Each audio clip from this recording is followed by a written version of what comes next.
Well, hi guys. It has been a while, hasn't it? So every time I go on a trip, I don't know about you, but I feel like when I come back, I spend at least a good 2 or 3 weeks playing catch up. So we came back from Germany and the kids went right into school. They started school, and then everything in our yard was producing. So we were harvesting all the fruit on our trees and tomatoes in the garden. So I had all of this fresh produce that needed to be canned. We decided to throw in one last camping trip before the kids went back to school. So it's just been unbelievably busy around here. So finally, I have just a few hours set aside to make this video, which I've been wanting to do for so long. So I apologize if it goes a little bit long or it seems a little bit all over the place, but I've just had so many thoughts I've been putting into my notes over the past few weeks, and they're a little bit out of order, so I'll do my best.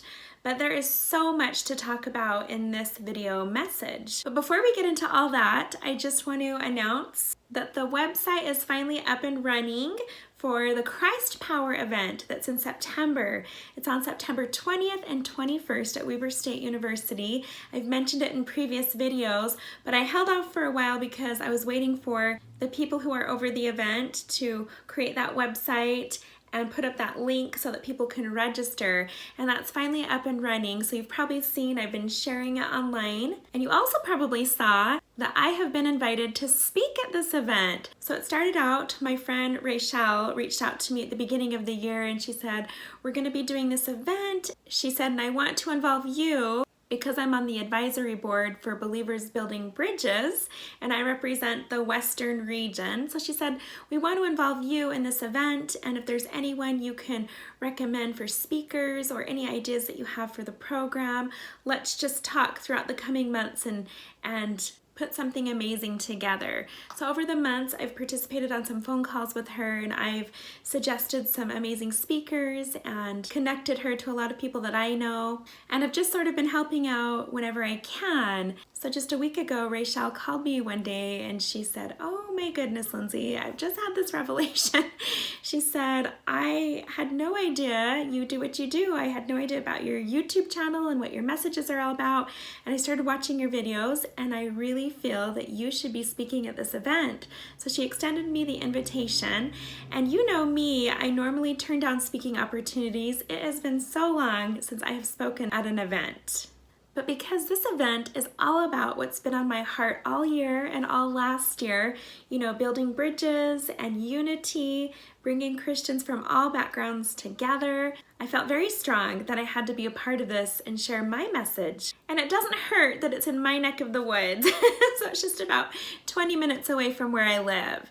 So if you're going to be in town and you're planning on coming, I would love to see you there. I would love to meet you all. What's amazing about this event is it's being created in a way that it will bring everyone together, that it won't feel rushed. It won't feel like one of those normal conferences where you're just sitting there listening and taking notes, and it's just so much listening, and it's class after class after class, just listening, and then rushing 5 minutes here in between each class to get to the next room so you can get a seat so you don't miss out. And you always feel so rushed and kind of exhausted at the end of the day. Well, this is being created to be completely different from what you've ever been to before. So it will be more talking and mingling and getting to know the people at the conference. Not only the attendees, but the speakers. You get to meet everybody and visit with everybody and have lunch with everybody. And I think that's a really unique experience. But the best part is all these people from all these different backgrounds, different denominations or no denominations, are all coming together to share their experiences, to share what they've learned, and to share their testimony of Christ. So the purpose of this is to knit those hearts together and bring about a Zion-like people. We know it's been prophesied that Zion must be brought about before the Savior can return. So any opportunity that I have to be a part of that's all about this and knitting hearts together, I'm definitely going to be on board with, however I can. So this is exciting. My friend Lynn Reidenhauer is going to be there. He's bringing a bunch of friends from Independence. So there are people coming in from out of state to be a part of this, and they're so excited. Now, I don't know all the speakers and presenters that have been selected for this event, but I'm just going to focus on what's on my heart and what the Lord has asked me to share. And I'll be presenting twice, I believe the first day and the second day, the same message. So if you can't come the first day and you come the second day, either way you'll get to hear the same message. So no worries there. But I'm excited to see some of my friends again from Independence. And I'm excited to meet new friends, those of you who we talk all the time through social media, but we've never actually met in person. So I hope to see you there. And something good to be aware of is because there's so many people coming from different backgrounds and different traditions and everything of that nature, it's good to come with an open heart and an open mind. The way that some people worship and praise may be a little bit different than what you're used to, but I think it's so good to see that and be a part of that and experience it. It's an opportunity I wouldn't pass up. All right, so let's get to this week's video.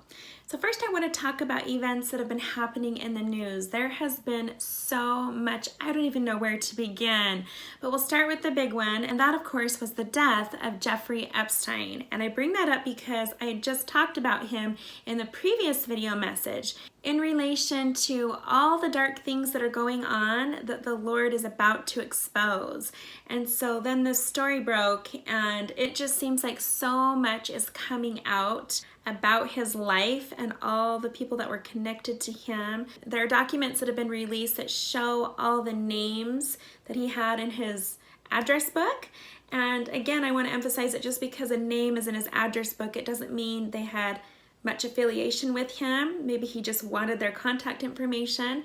But there are a lot of names that really piqued my interest, and we're going to talk about that more later on in the video. But I will say some of the names that stood out to me, and just so you know, I haven't heard all of them. The list is too long and I just don't have time. But some of the names that stood out to me that I have heard are John and Mary Kay Huntsman, Michael Jackson, lots of big banker families like the Rockefellers, Mick Jagger. Speaking of Mick Jagger, I just want to reference a talk that was given at Rick's College in 1988 by Gene R. Cook. And he shared an experience that he had with Mick Jagger, and I thought it was really interesting, so I'm just going to share a couple of excerpts from his talk. So he talks about how he once boarded an airplane and happened to be sitting next to Mick Jagger. He had no idea who he was until Mick Jagger took out a magazine and said, "You see this guy on the cover?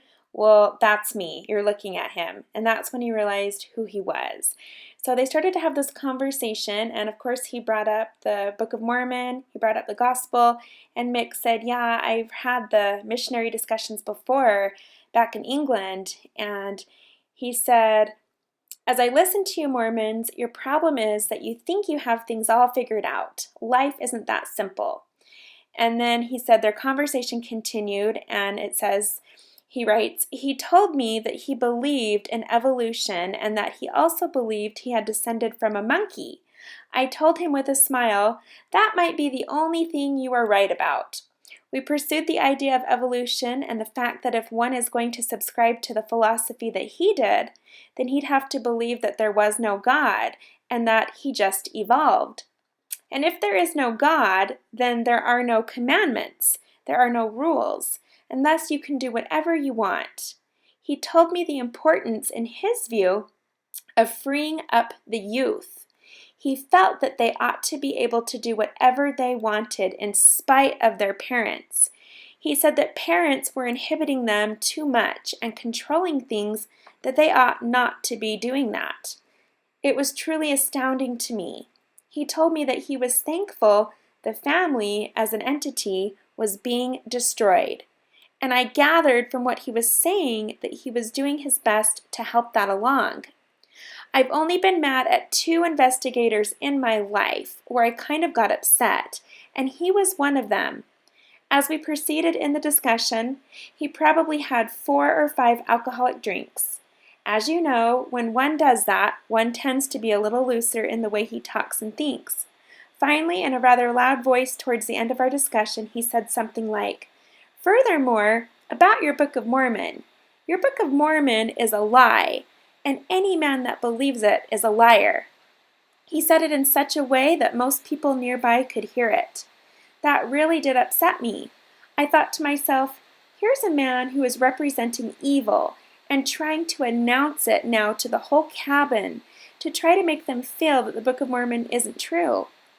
I then felt impressed to say something like, well, Mick, you're mighty fortunate today, mighty fortunate. He said, what are you talking about? And I said, because you're sitting next to a servant of the Lord who plans on correcting what you just said. He then said, what do you mean? I said, well, you're really lucky. I just happen to have a Book of Mormon right here in my briefcase. And I pulled out a Book of Mormon and put it in his lap. Now I have a link down below to this talk if you want to read the rest of the story. But basically he went on to prove to him that the Book of Mormon wasn't a lie, but that he was telling and living a lie. And it was just really interesting how Mick Jagger confessed to him and said, you know what? My job is to sell sex. My job is to get the youth to participate in freedom of sex with whomever they want. It's all about freedom and liberation from your parents. And that's what I write all my music about. And that's my goal, is to break up families. So he actually admitted that. And Gene R. Cook went on to talk about how when he got home, he shared this experience with his family, and they made a decision right then and there that they were never going to allow that kind of music into their home. They were never going to allow his music into their home, and that they would, from that day forward, be very careful with the type of music they listened to. And he talked about how Satan is using music to reach the youth and to teach them lies. And I'm actually going to talk about this a little bit later on in the video. So when I heard that his name was in Jeffrey Epstein's Black Book, there was no surprise there. There were both MJs listed, Mick Jagger and Michael Jackson, and the list continues. The Kennedys, lots and lots of Kennedys, and bankers and senators, so many politicians. And so what I was hearing in my mind as I was reading through all of this is, if you want power, here's what you have to do. And I felt that way a lot about the music industry. I know I've talked about this before. And as you can see, not only are there financial people and political people, but there's also people from the entertainment industry and the music industry. And I've always felt, I may have shared this in past videos, but I've always felt that in order to be someone big in the entertainment industry, there are things that you have to do and sacrifices that you have to make to be successful. I've always felt that way, and I've always noticed certain artists that take that path. They start out young and innocent, just wanting to get into movies or become a pop star or whatever it is, and they start down that path, and suddenly you see their image start to change and their music start to change, and the messages that they represent and promote start to kind of go a little bit more dark. And the motivation behind all of that is power. It's to become more successful, more famous, to bring in more money, but essentially to have more power. That's the driving motivation behind the entertainment industry and behind most politics and a lot of financial institutions, is to gain all that you possibly can, because in that there is power. I've always heard in my mind, in order to get that power, you must feed the beast. And you could interpret that so many ways. You could interpret that as the beast spoken of in the book of Revelations. You could interpret it as Babylon. You could interpret it as Baal, whoever it is. Nothing comes for free in that world. If you want something, you have to be willing to do something. You have to be willing to sacrifice something. You have to be willing to do things that are uncomfortable, things that you otherwise wouldn't want to do, but you have to be willing to give things up and go down a certain path in order to gain and be rewarded. In fact, you guys, I always imagine in my mind an older man, a rich man, sitting behind a desk smoking a cigar, and he's having a meeting with the music artist. And this young artist is naive. They just did their first album and it had some success with it, and they're meeting now with their record label manager. And I just see him saying, "Look, are you willing to do what it takes? Let me let you in on a little secret, sweetheart. All these big names in the business, how do you think they got there? Nothing comes for free in this business." You did good on your first album, but we're ready to take it to the next level. And when this young artist finds out what that entails and the things that they're going to have to do and participate in, they start to resist. And I can just see this man saying, look, we own you. When you signed your name, you signed your soul away. We own your image. We decide what you'll sing about, who you'll date, who your circle of friends will be. There's no going back. And if you refuse to cooperate, we'll destroy you, and you'll never find work or success in this business again. We'll ruin your name. We'll take you for every penny you have. You have no choice.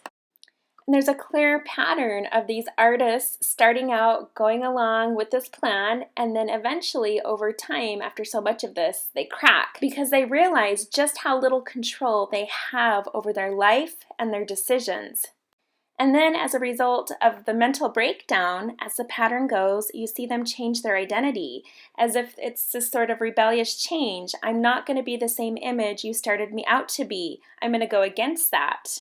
And now I want to talk about clues and symbolisms that are put in their music videos and performances, often, I believe, not as a result of their own choice, but as part of the contract that they are bound to. It's part of the deal. If you want this success, this fame, this power, then you have to do what's required. You have to show your loyalty to the master you are now serving, who is giving you that fame and that power. But truthfully, I believe they begin to see just how powerless they really are when they're serving someone else other than the Lord. They actually lose their freedom as they are bound to their agreements. Yes, records must sell, stadiums must be filled, the money must keep coming in. They're definitely dependent on for that income. However, there's a lot more to it than just the money. These satanic symbolisms and rituals are blatantly placed in their videos and performances as though they're not even trying to hide it. Back in 2015, I remember the day after the Super Bowl, which I didn't watch, I remember news headlines about Katy Perry and her performance. I remember this image, and there was a clip of the video where it shows her riding this beast. Right away, I heard in my mind in Revelation chapter 17, the woman who rides the beast. Babylon the Great, the mother of harlots and abominations, becoming established throughout all the earth. I truly believe that this was symbolic of that, and this was an intentional message being sent. And I know I talked about this in a Happy Lady video shortly after. Now, I believe some of the artists are at odds with this. They have conflicting feelings about it, especially Katy Perry, who was raised in a gospel background. She used to be a Christian artist, and her parents are ministers of their own church. And so I know that she has conflict about this. And if you look at their lyrics, a lot of these artists, if you read the lyrics of the songs that they write, you'll see them kind of trying to share their side of the story, but in a way that's sort of disguised. So you might think they're singing about maybe a lover or a romance, but I want you to take a look at some of these lyrics. Listen to this. This is from her song Wide Awake from 2012. She says, I'm wide awake. Yeah, I was in the dark. I was falling hard with an open heart. I'm wide awake. How did I read the stars so wrong? I'm wide awake, and now it's clear to me that everything you see ain't always what it seems. I'm wide awake. Yeah, I was dreaming for so long. I wish I knew then what I know now. Wouldn't dive in. Wouldn't bow down. Gravity hurts. You made it so sweet, till I woke up on the concrete. Falling from cloud 9, crashing from the high. I'm letting go tonight. I'm falling from cloud 9. Notice how she says in there, if I would have known now what I knew then, I wouldn't have been so quick to dive in, and I wouldn't have bowed down. It reminds me of worshiping when you bow down. And so I believe this was letting us know her side of the story and what she learned after she entered into the business.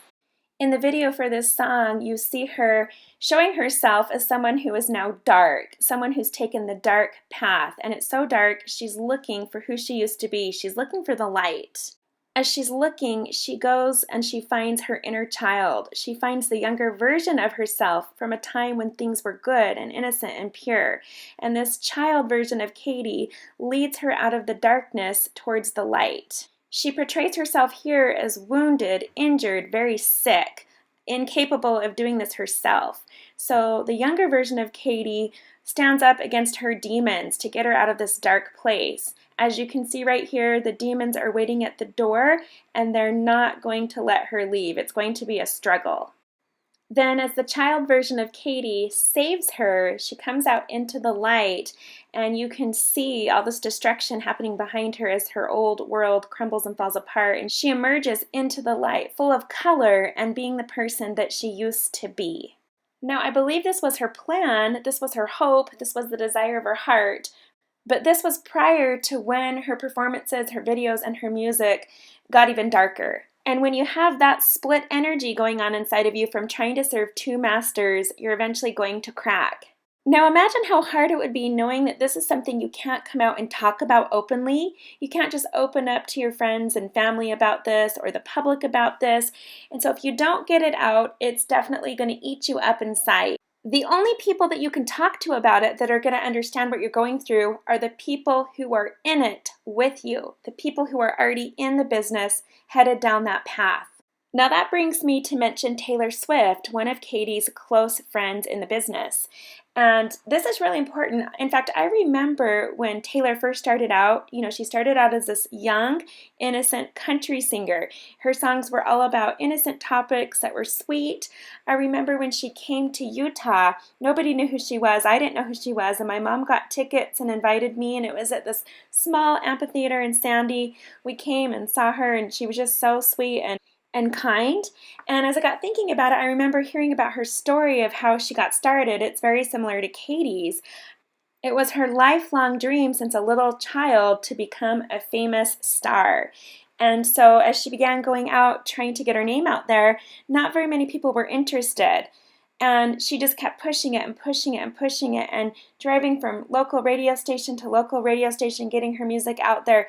She tried so hard, and she let the people who ended up investing in her and believing in her, she let them know with confidence, look, you're going to be so grateful you invested in me. I won't let you down. I will do whatever it takes to be successful.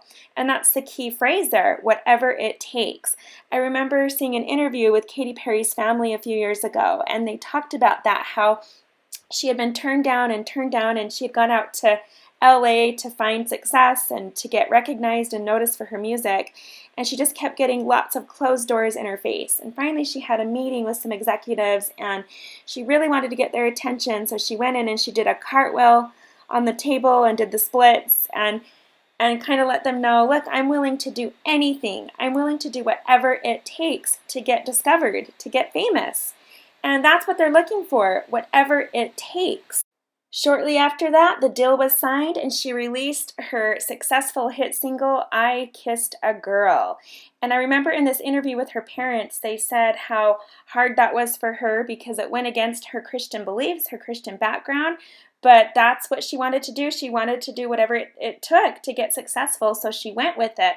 But deep inside, they believed that she struggled with sending that message because that's not who she was. But it quickly became her image, and now that's what she's known for, is this promiscuous, loud, fun, crazy, silly girl who's willing to cross all boundaries and do whatever it takes. So real quick, back to Taylor Swift. Like I said, she started out as this pure, young, innocent girl who just was so sweet. And around 2017 into 2018, her music took a darker turn. Her videos took a darker turn, and her performances were dark. And in this particular song, it was her first hit released off of her album Reputation, and the song was called Look What You Made Me Do. And in the video and in the performance, you can see people dressed up in satanic ritual clothing, and she's being offered as a sacrifice. You see this entire satanic ritual playing out live at the MTV Music Awards. And instantly it became a hit and was a huge worldwide success for her. This kicked off her career to a new level, and it actually initiated a record label change. She signed with a major record label, Republic Records, and this was a big deal because for the last 13 years she had been with a smaller record label, the people who first invested in her and believed in her when she was a young girl.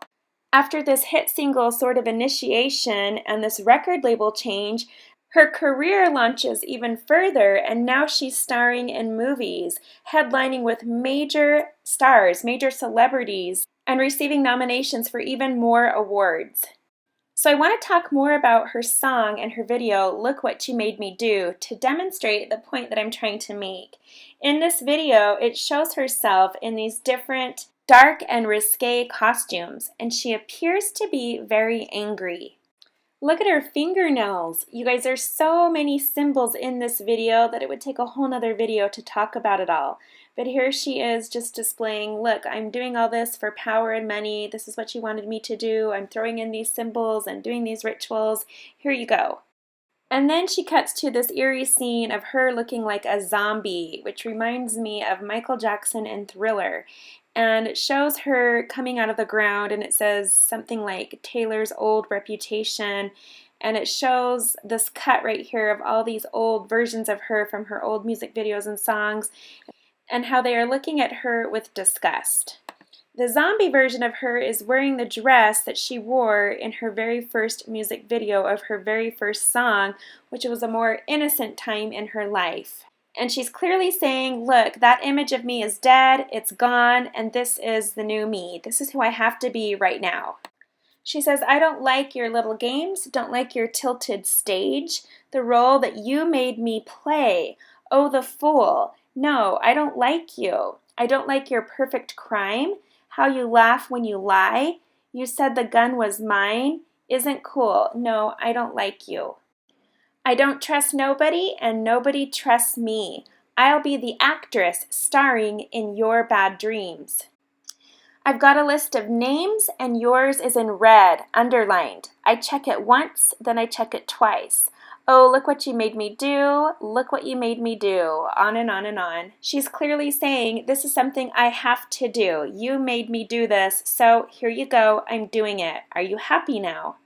She goes on to say, I don't like your kingdom keys. I find those words interesting. Keys to the kingdom. Whose kingdom? They once belonged to me. So she's saying, I used to be in control, now you are. You asked me for a place to sleep, locked me out, and threw a feast? The world moves on, another day, another drama, but not for me, not for me. All I think about is karma. And then the world moves on, but one thing's for sure. Maybe I got mine, but you'll all get yours. Now that's interesting because she's not singling out one person. This is not a one-person incident. She's saying you all will get yours. You will all get what's coming to you. She's speaking to a whole bunch of people. Now this song was written before her record deal change, so I don't believe it had to do with switching record labels and telling her past record label, look, I wasn't happy with you, look what you made me do, I had to sign with them. To me, it goes deeper than that. She's speaking to the people at the top of the industry. She's saying, look what you made me do. This is what I had to do so that I can get where I want to go in my career. I'm just jumping through the hoops like everyone else has to do. I'm doing what's expected, what's required. It's not what I want to do, but look what you made me do. There, I did it. Now can I finally progress in my career? And then after entering a deal with this new record label this year in 2019, she released an album in which she had this song, which we've talked about in past videos, called You Need to Calm Down, in which she takes aim at Christians saying, look, you need to calm down and you need to stop what it is you're trying to do with the homosexuality. You need to embrace it. You need to join us with this gay pride, become a part of it, not work against us. And she released the song during Gay Pride Month, and at every performance where she performed this song, she proudly wore the rainbow colors. It was integrated into her costume, into her set, and so this was very much a part of her new message. She was letting everybody know very loud, I support this, you need to support it too. And then she had the little announcement at the end of her video that explained more about the Equality Act and how people needed to get on board and sign that. Now again, the Equality Act is designed to take away our religious freedoms.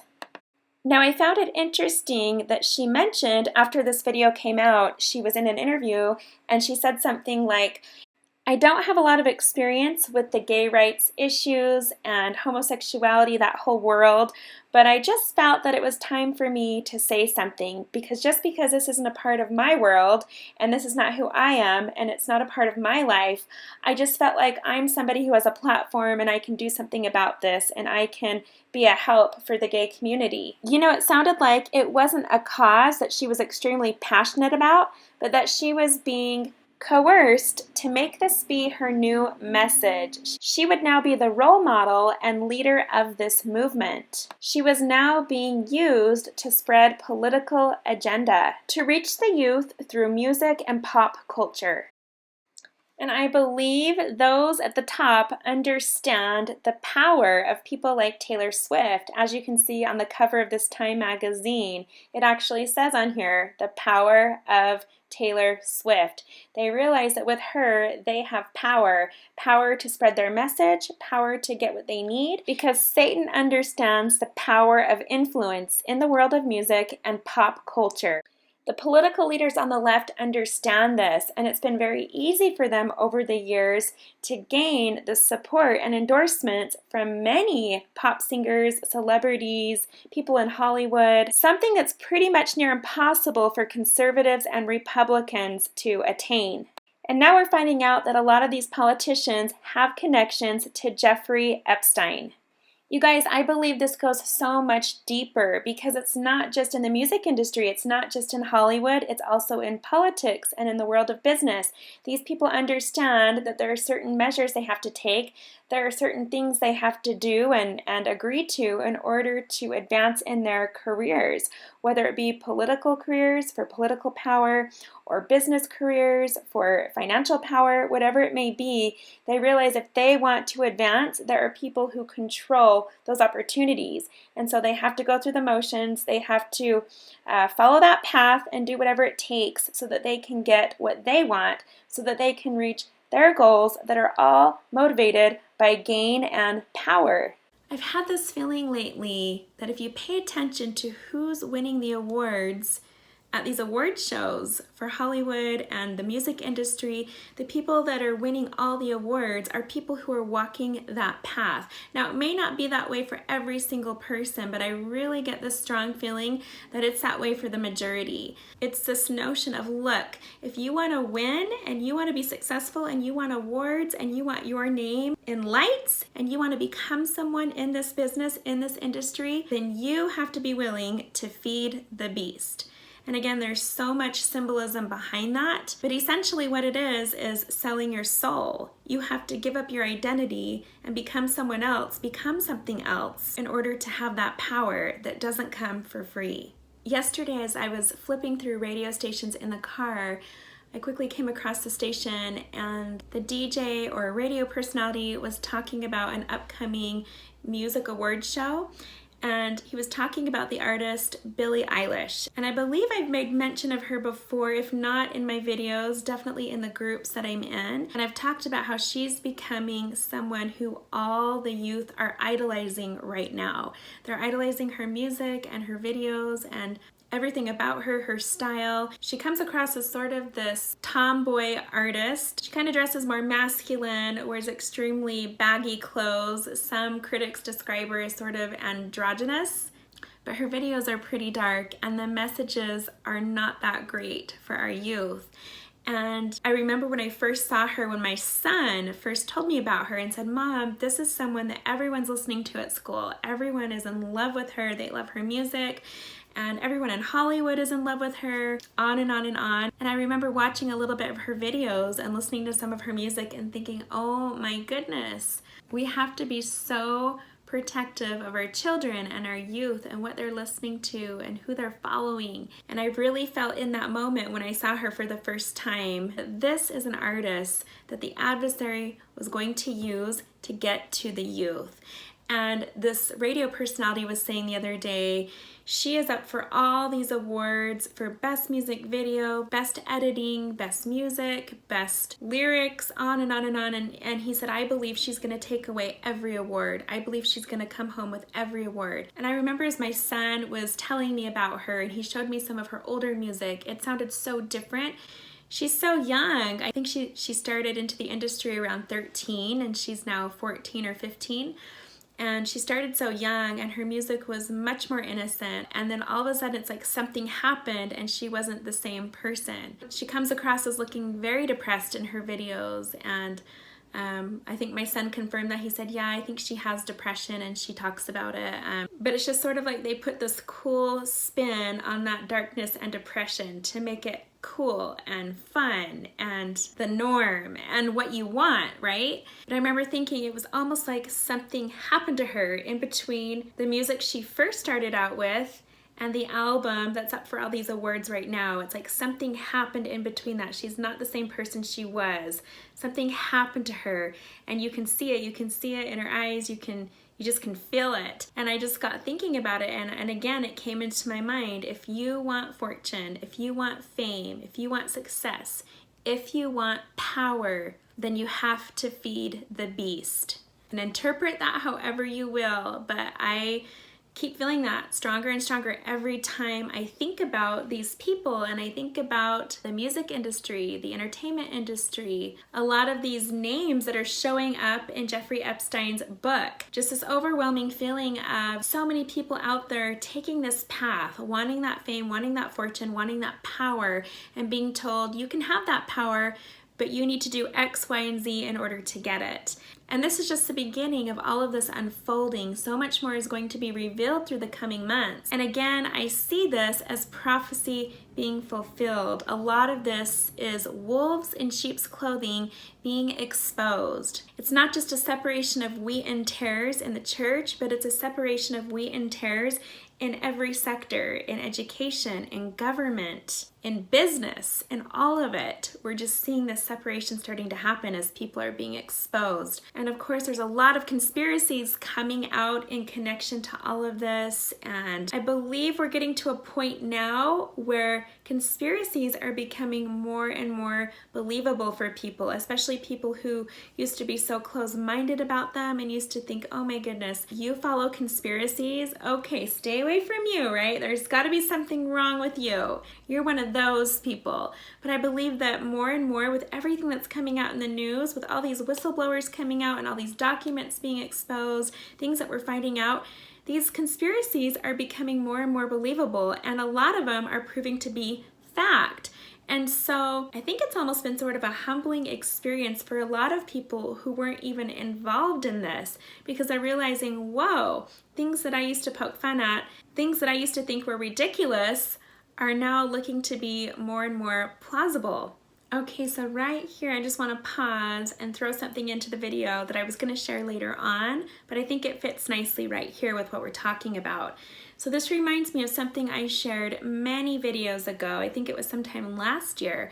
I talked about a general conference address in which President Benson spoke so boldly about conspiracies in general conference, and he did something that not very many apostles or prophets ever do, and that's recommending a book over the pulpit during conference. That's a book that probably wasn't being sold at Deseret Book, written by an author who isn't a Latter-day Saint. Unless it's one of the great poets or great historical writers, we often don't hear books being promoted over the pulpit. So this conference address has always stood out to me, but I'm going to quote to you what he says in the address. Now I'll have a link to this down below. But he says, Joseph Smith said that the Book of Mormon was the keystone of our religion and the most correct book on earth. This most correct book on earth states that the downfall of two great American civilizations came as a result of secret conspiracies whose desire was to overthrow the freedom of the people. And they have caused the destruction of this people of whom I am now speaking, says Moroni, and also the destruction of the people of Nephi. Now, undoubtedly, Moroni could have pointed out many factors that led to the destruction of the people. But notice how he singled out the secret combinations, just as the church today could point out many threats to peace, prosperity, and the spread of God's work, but it has singled out the greatest threat as the godless conspiracy. There is no conspiracy theory in the Book of Mormon. It is a conspiracy fact. And along this line, I would highly recommend to you a new book entitled None Dare Call It Conspiracy by Gary Allen. Then Moroni speaks to us in this day and says, Wherefore the Lord commandeth you, when ye shall see these things come among you, that ye shall awake to a sense of your awful situation, because of this secret combination which shall be among you. So of course he's speaking about our day. The prophet goes on to say, the Book of Mormon further warns that whatsoever nation shall uphold such secret combinations to get power and gain, until they shall spread over the nation, behold, they shall be destroyed. And then he goes on to say, this scripture should alert us to what is ahead unless we repent, because there is no question but that as people of the free world, we are increasingly upholding many of the evils of the adversary today. Godless conspirators can run for government office, teach in our schools, hold office in labor unions, work in our defense plants, serve in our merchant marines, etc. As a nation, we are helping to underwrite many evil revolutionaries in our country. He says, now we are assured that the church will remain on the earth until the Lord comes again. But at what price? The saints in the early days were assured that Zion would be established in Jackson County. But look at what their unfaithfulness cost them in bloodshed and delay. Okay, so he goes on to talk so much more about this. Now, I shared this before in a past video long ago, but I talked about how I noticed how it was interesting that in the transcript of this talk on LDS.org, that sentence is taken out where he recommends that book. But if you go and watch the video in the archives, you can hear him say that over the pulpit, but they edited that out. But clearly it was important to the prophet for him to suggest that. So this was back in 1972. Here we are in the year 2019, where so much more has happened since then. And if this was important to a prophet way back then, imagine how much more important it should be in our day today. So as I've been pondering on this, somebody posted in one of our groups a video. Again, I have a link to it down below. But I love how that always works out. Whenever I'm pondering something or studying something, all of a sudden it just starts showing up and popping up everywhere in my path. So this video is titled Jack Monnett, either pronounced Monet or Monnett, I'm not sure. But it's titled History of Secret Combinations, BYU Freedom Society. He just explains this in so much more detail. I mean, it completely makes sense. The video is a little over an hour long, but it's so worth it. He explains how all this works. He takes you back in history and shows you the roots of how our modern day Gadianton robbers and secret combinations began. And he goes back to the 1700s and he takes you through history, shows you how they began, how they evolved, how they got into power, and where they are today and what their agenda is today. So I've heard a lot about this over the years, but it was so refreshing to hear it from BYU Freedom Society. So I've got that link down below if you want to check it out. But one thing I want to share with you that he said in his presentation in that video that goes along with what I've been talking about. So Jack Monnett tells this story. He shares this experience, and you'll have to watch the video to hear it in his words. But he talks about this author who was not a member of the Church of Jesus Christ of Latter-day Saints and had never read the Book of Mormon. And his name is Christopher Bolin. And he is an investigative author who is well known for his investigations into 9/11 and the Twin Towers. And he's talked about this experience in which, so Jack's friend shared the Book of Mormon with this author, with Christopher Bolin. And Christopher had asked him, they were having a conversation, and he had asked him, how are you so certain about all these things you're telling me? And he said, oh, well, it's in this book. And so he gave him a copy of the Book of Mormon, and he highlighted the scriptures and verses that talk about the modern day Gadianton robbers and secret combinations and the warning for our day. And so here is the response that Christopher Bolin gave to his friend.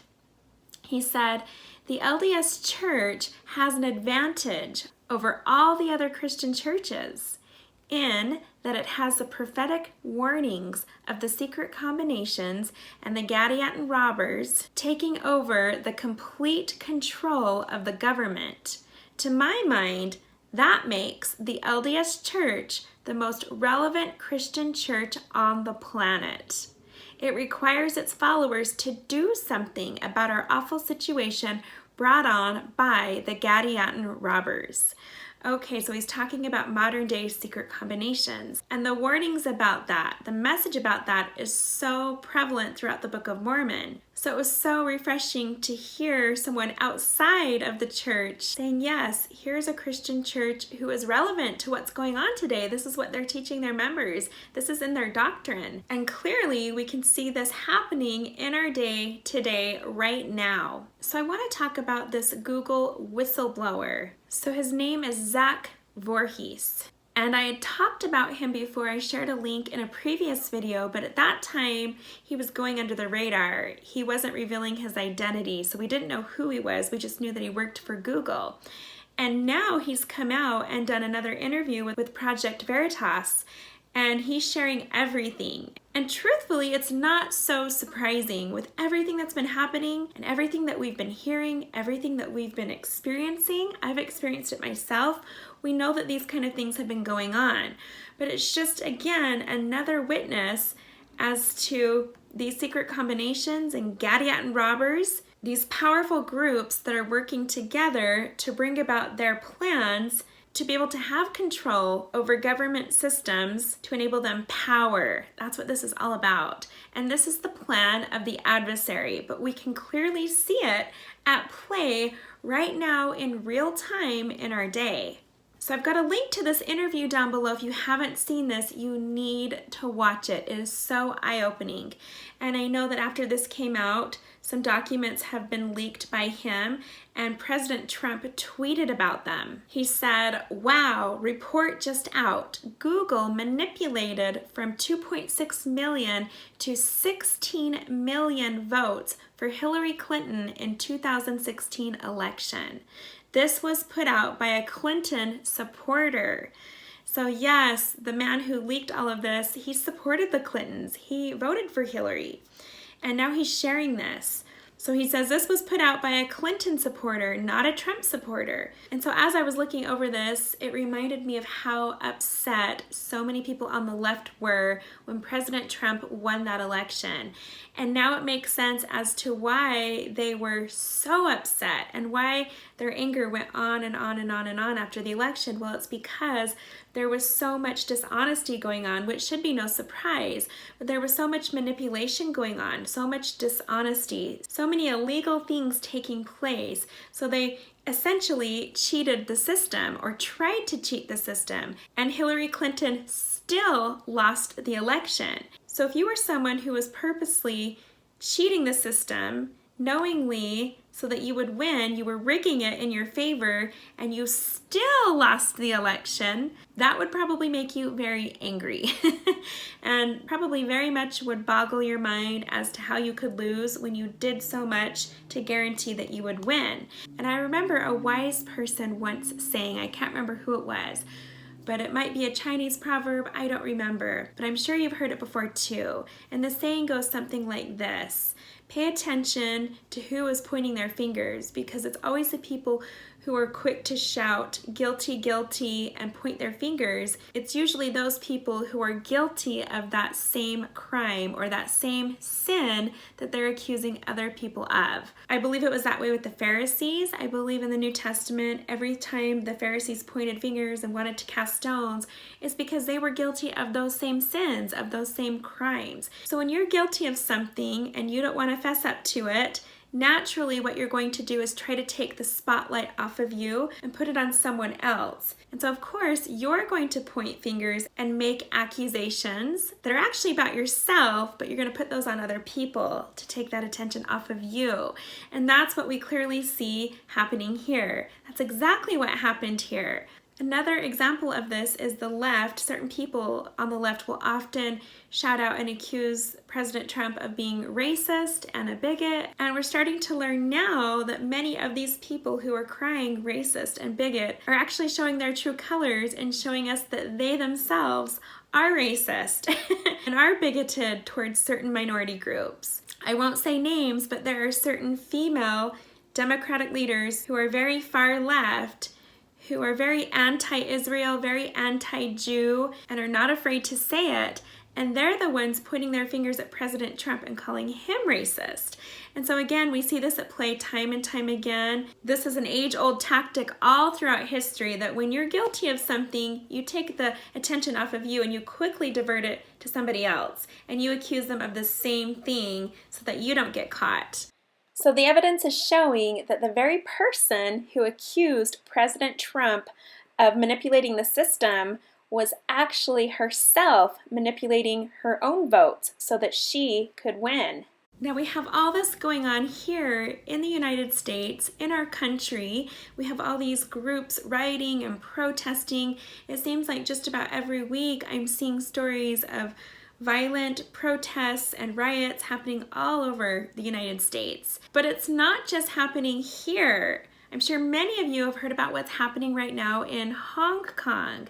And what's interesting about the protests that are happening in Hong Kong, or the demonstrations is what they're calling it, is that they have been shown on camera holding up the American flag and singing our national anthem. So they're demonstrating to the whole world how they very much want to have what we have. They want to have the same freedoms that we have, and they're showing their support for our values and what we stand for.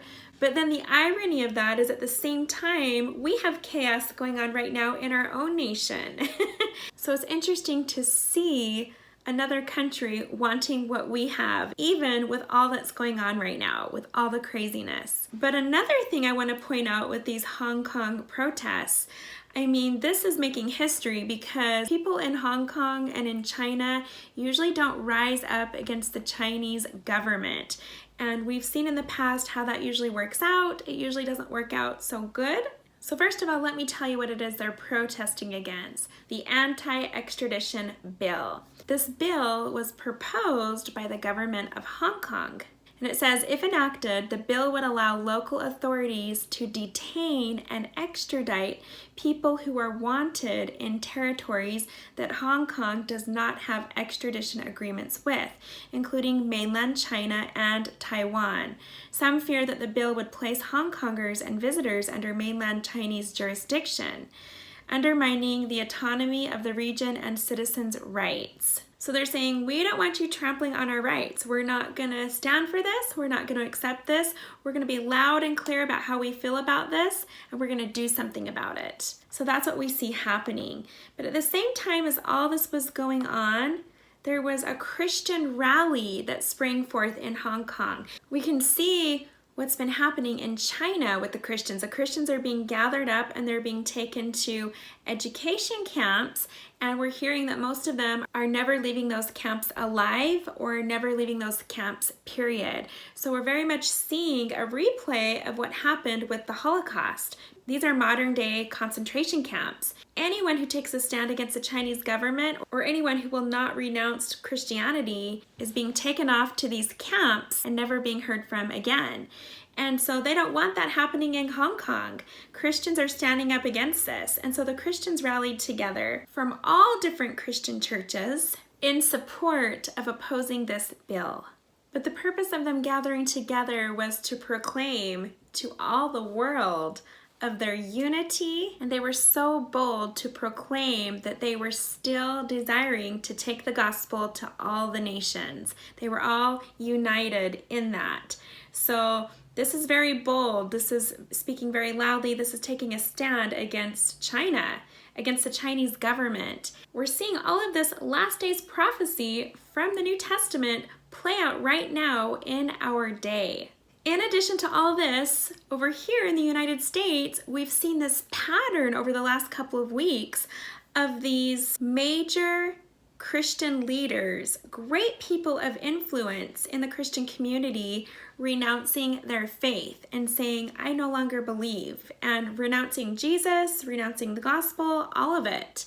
And it's just been one after another. And even right here on our own Utah soil, we have a very well-known celebrity, Ed Smart, who accidentally leaked information about himself on his Facebook page, coming out to his family as gay, leaving his wife, and no longer feeling a place for himself in the church.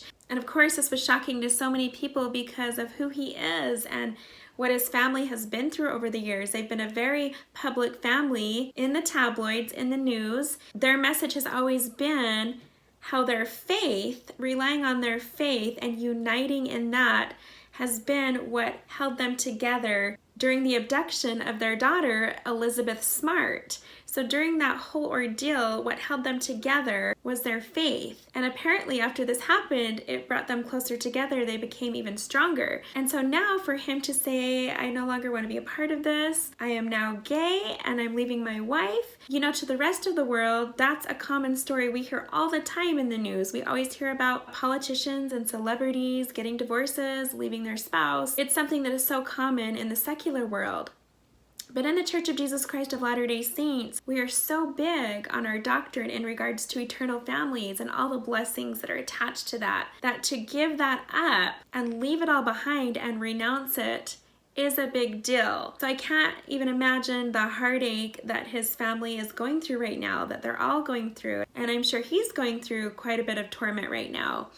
But it's not just him. We can see that clearly this is happening to people of influence all throughout the country, great people of influence. I've got a link to some articles down below if you want to read more. But I like what someone pointed out in one of our groups. Somebody pointed out that, you know what, there is clearly a sifting that's happening. This is part of that sifting. The Lord is removing the tares, the people who don't really have their heart in it, the people who have other motives, the wolves in sheep's clothing. He's taking those people out of the church so that he can have a pure remnant. We're seeing this happen in Christian churches all throughout the country and all over the world. So again, this is prophecy being fulfilled in real time. And I have to point out that instead of pointing our fingers and condemning these people, how much better it would be for us to pray for them, to pray that they find that peace and that they can patch things up with their families, and to pray for ourselves that we do our best not to judge them. Okay, one more thing in the news that I just had to talk about is the whole story about President Trump wanting to buy Greenland. I don't know about you, but that really caught my attention. I understand from what I've read that Greenland has a lot of resources to offer. It has gold, silver, diamonds, fuel. There's a lot of benefits to owning Greenland, but I can't help but feel that there's something more to it. I know over the past several years, I've seen articles here and there about Greenland, about how many military bases have been built there under the ice, how there's even a large US military air base. I have some links to this down below, but here's a video that's titled US Builds Secret Base Under Greenland Ice Sheet. And there's so many other videos, even on the Today Show, about this secret base from the Cold War era. There's even a TED Talk titled The Hidden World Beneath the Antarctic Ice Sheet. Now, speaking of conspiracies, there are a lot surrounding Antarctica, Greenland, the ice sheet, underground bases, underground cities, underground civilizations. There's a lot regarding that. We're not going to get into any of that in today's video message. But again, I can't help but feel that there's something more to it, especially with how persistent the president is being about purchasing this country. So if you have any thoughts about that you'd like to share, please reach out to me. I would love to hear. But again, wow, there have been some big, strange stories going on in the news as of the last few weeks. And it's just so much all at once. It's almost so distracting. It's almost like there's so many fires that are happening, right? So many big stories that it's almost as though it's a distraction to pull us away from our focus of what's important. You can clearly see the adversary is hard at work right now, getting us distracted, getting us to take our focus off of our path. And if we put all of our time and attention into all of these stories and all of these conspiracies and things that are playing out right before our eyes, we could spend hours getting lost in it all and losing track of what's most important right now, which is our spiritual development and our relationship with our Savior. Okay, so now I'm going to quickly talk about a recent Mark Taylor video. I've shared some of his videos in the past, but this video really stood out to me, so I want to talk about it. So I happened to see this not too long after my last video, and it went along with everything I shared in that video. So it was as though it was another witness to what I had shared.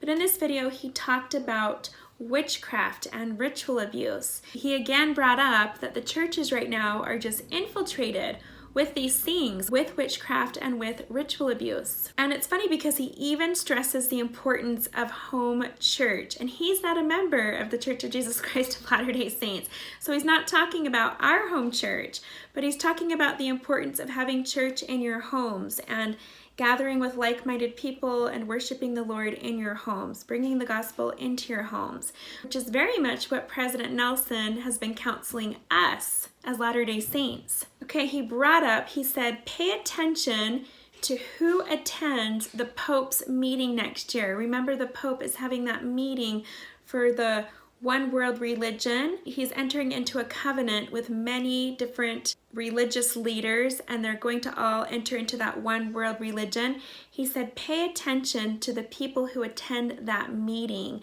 because those will be your wolves in sheep's clothing. Now, many of you have reached out to me and shared in some of our groups that Netflix series called The Family. And I remember when I first saw the trailer for it, when I first heard about it, I thought what it would be is a documentary exposing the wolves in sheep's clothing that are surrounding the president and in government, but wearing the cloak of Christianity, right? And I thought that's what it would be about, which is exactly what Sadhu Sundar Selvaraj, the minister from India, shared when he recently visited the US and shared that message to Christians here. And he said, your president, President Trump, is surrounding himself right now with wolves in sheep's clothing, with Christian ministers and Christian pastors who are not actually who they say they are, who are giving him counsel that will benefit them as far as getting gain, wealth, and power. So he needs to be careful, and we need to pray for him in that aspect. So this was going along with that. However, as I watched a few episodes of this documentary, it started out that way. It started out as coming across as this sort of whistleblowing, pulling off the mask sort of a thing. But as I got into the second, third, and fourth episode, it now feels more like it's just sharing who these people are, and it's a good thing. It's just sharing the history of these people that came together and felt the importance of doing sort of missionary work in politics, bringing the gospel into politics to gain an advantage over these politicians so that the decisions and choices they would make would reflect the values of Christianity and would carry out God's work. So I haven't finished it, but that's the feel that I'm getting now. And so if you have a different take on it, I'd love to hear from you. But either way, clearly we can see that there are a group of people that have been around for decades that are centered in DC. And on one hand, it's a good thing that they're bringing prayer into the White House. You know, this is the group that puts together the prayer breakfast, right? They're over all of that. And there is so much more to it. But at the same time, I believe there are a lot of wolves in sheep's clothing that are part of this group. I'm sure not all of them are that way. I'm sure many of them have good intentions, but I do believe a lot of them are in it for personal gain, wealth, and power, to manipulate things a certain way that will benefit them. So again, just another reminder to be prayerful of our president, to keep him in your prayers, and pray that all of those people surrounding him who are wolves in sheep's clothing, that those people will be removed and that he will be able to be surrounded by those who are pure in heart and who are truly set out to do God's will. Now, I believe over the next several months, as all of these names start to come out and we start to see more and more indictments, especially with people in connection to Jeffrey Epstein, as we start to see a lot of these conspiracies, as more and more people become indicted, we may see temporary government shutdowns, churches being shut down, because as the leaders of these organizations and these politicians, as things start to get exposed and their secrets come into the light, I feel like it's going to be almost like a web. It's not just going to be one person here, one person there, but you find one person and all of a sudden their crimes are connected to so many other people, and it's almost like this web, and when you pull on that web, you find just how sticky it is and how many people it's stuck to. And as you start to prosecute all these people, they're not going to be there to fulfill their offices and their positions and run their churches, and we're going to start to see these shutdowns happening. And I believe that this is the beast that the book of Revelation talks about, that the Bible talks about. This is the church of the devil.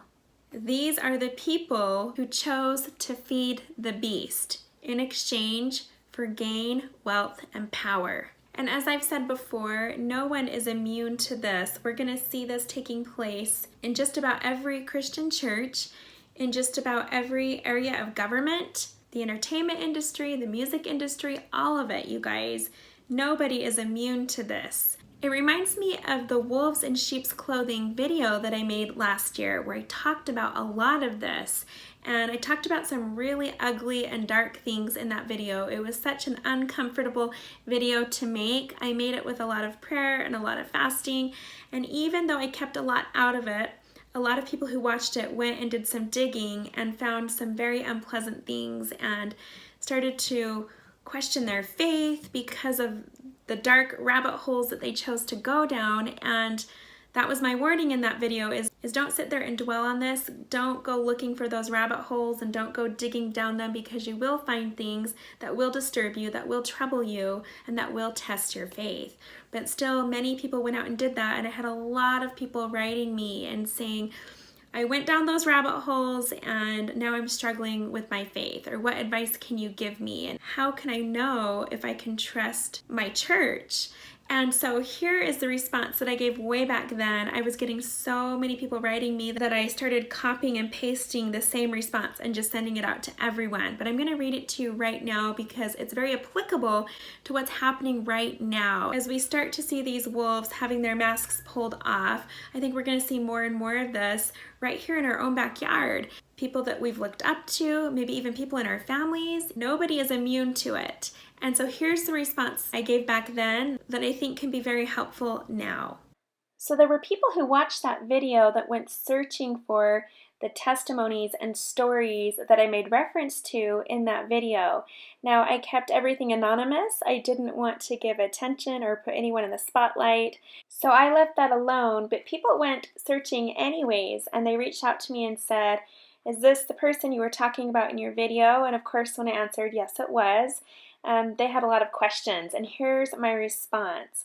I don't want to give this person's name away, but I said, you know, I believe that this person has such a negative view towards the church, so it's difficult to watch their testimony. It's difficult to watch them share their story knowing that they have that bias. But when I first heard this person's testimony in a certain video, I was shocked. And I began to analyze and rationalize everything that this person shared. And my mind came up with many scenarios and possibilities to help ease my discomfort, such as, well, maybe it was purposeful, false programmed memories to create fear. Remember, when you're dealing with the highest levels of witchcraft, when you're dealing with satanic ritual abuse, these are very real tactics. So yes, there was the possibility of programmed false memories. And also that, maybe the perpetrators used the powers of the adversary to morph into familiar people to create that fear.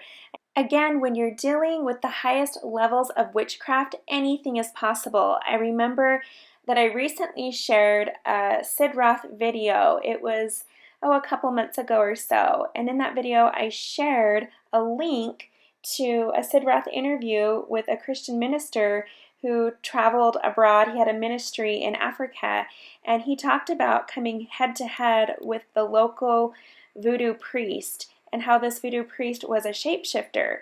And he would shapeshift right in front of him into creatures, into other people, and that this was a common thing. It was an actual ability. Just think about the advantage you would have serving the adversary, being able to morph into someone that you are not, and being able to deceive so many people to bring about your agenda and carry out your works of darkness. So after a while of coming up with all these different scenarios in my mind to help me make sense of this person's story, I felt the Lord tell me that, I didn't need to try to figure it all out in my mind or to try to make sense of it. I just needed to know that ritual abuse is real. It's a big problem, and it infiltrates church, government, and communities at every level. He told me that my job wasn't to analyze or rationalize, but to pray for this to be brought into the light. I think he knew that this person's story would really bother me and bother me just enough to move me into action. I had heard other stories before, but they didn't move me to action like this story did. So I felt at peace when I decided I wasn't going to try and point fingers or analyze the details of the different stories and testimonies, but that I was going to pray for this issue continuously to be brought into the light. There have been so many people who have since come forward to me privately and shared their stories. And it's sad that these things happen, but I truly feel that the Lord is ready to clean out all of the churches, to prepare for His return. And all the wolves in sheep's clothing can't hide in the light. And I feel that things will get better, but first it has to be exposed so that it can be dealt with. I just keep feeling that the Lord has a plan and He's still in control and at the head. We just have to trust Him and do our part, which is to pray with everything we've got, share truth, shine light, and love no matter what. There are still good people throughout the world and in the churches, and I'm hopeful that they are the majority. I'm glad that I'm just a sunbeam teacher, and my life is pretty simple. I'm grateful that I haven't had any personal experiences with ritual abuse, nor have I had any friends or family involved in it that I'm aware of. So many other people seem to have had experiences, so I hope that my videos will somehow help. And, I've included in my prayers that the victims will have the courage to expose what has happened to them. But don't be afraid when things are brought into the light, because that's a part of the Lord's plan. Trust and know that He is still in control. He still leads His people. So we just need to trust Him. We just need to have faith and never stop praying. But I remember around the time that I made this video, after I published it, just a couple days later, a video popped up on YouTube, and it was brand new, and it was a woman who was from Sandy, Utah. Now that's where I'm from, and she was very vulnerable, very afraid to share this experience, but she said she felt prompted to, that it was finally time after all these years. She needed to get this off her chest and get it out there, and it was very healing for her. And so she shared this experience that she had where she was very much involved in satanic ritual abuse in her family and in her ward, that it went beyond a ward. I think there were even members of her stake who were involved in this. And I know I shared a little bit about something similar to this in that video about a police operation, a police sting, where they arrested many people who had various positions in the church who were involved in a satanic ritual abuse ring, and how my sister was dating one of the police officers who was part of that. And this was back in the late 90s. And so this is all in that video. I'll have a link down to that video if you've not seen it. But anyways, she talked about how this was around that same time, and this was happening where she lived. And I remember she talked about being blindfolded as a child and being brought in from the outside of the church building through a tunnel that went underground, and she remembers crawling through this tunnel with a blindfold on. And then when she came out the other side of the tunnel, she was suddenly in the chapel, and the lights were out so that nobody outside of the building would notice any suspicious activity going on. So they always had the lights out. They always did this in the dark. There were no cars parked in the parking lot.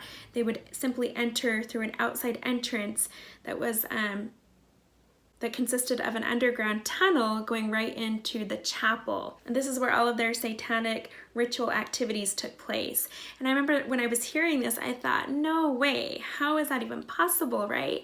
How could that even happen? This is crazy. But then I remembered the police officer that my sister had dated back in college who said, no, this stuff happens all the time. And then I know I shared in that video my friend, Deseret book author Carol Truman, who I met with and shared with me there's a lot of satanic ritual abuse in the church. And of course, not just in our church, but in so many churches. It's just spread all across the earth. No one is immune to it.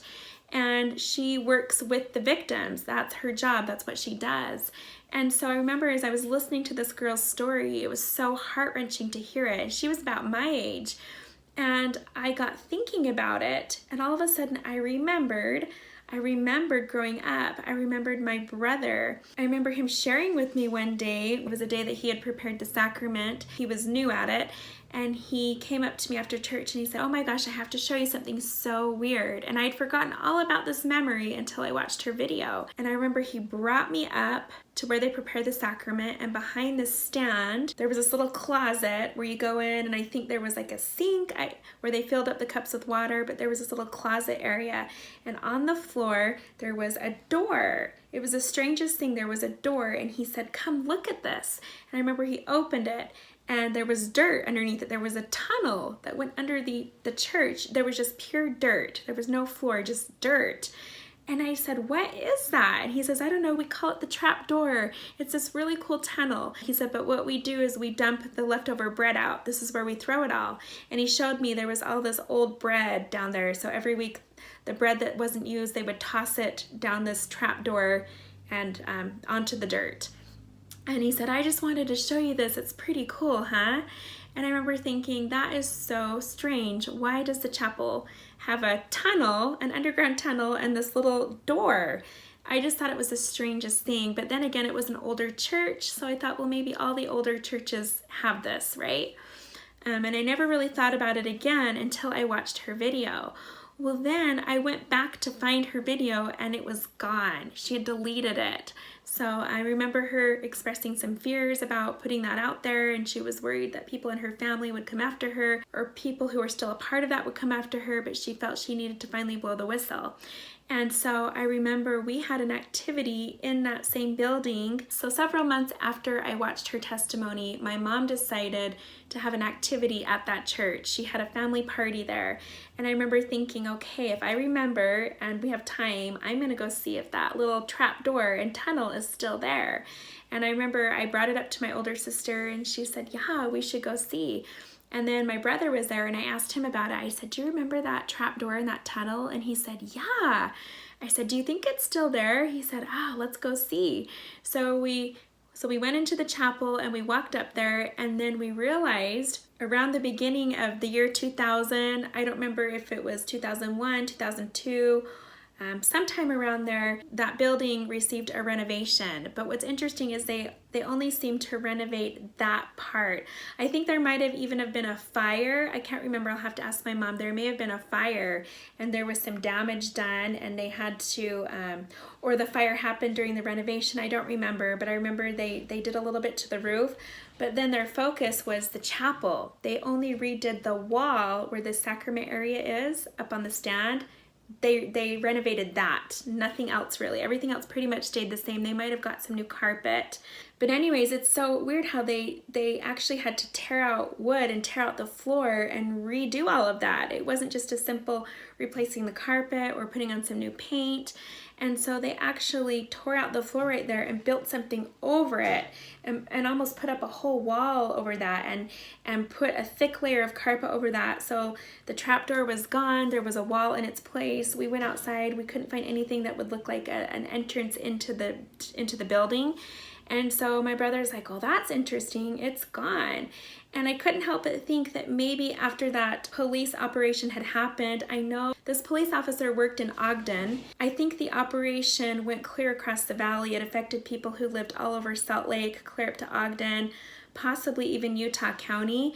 But I can't help but wonder if they went in and investigated and maybe found some of these buildings where this was happening and took care of it.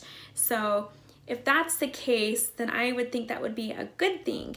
As I was reflecting back on my childhood ward and the neighborhood that I grew up in, I do remember my siblings and I agreed. We felt that there were certain leaders in the ward and members of our ward who were very cold-hearted. It's like you never felt any love from them. And I remember it was really hard because we grew up in a single-parent household. Our parents were divorced, and a lot of times we felt looked down upon. Sometimes we felt judged. I just remember there being a lot of men in our ward and in our neighborhood who were so unkind and cold towards us children, who never showed us any love, any kindness. And when they would look at you, it's like they would look right through you. And you just felt so unimportant in their presence.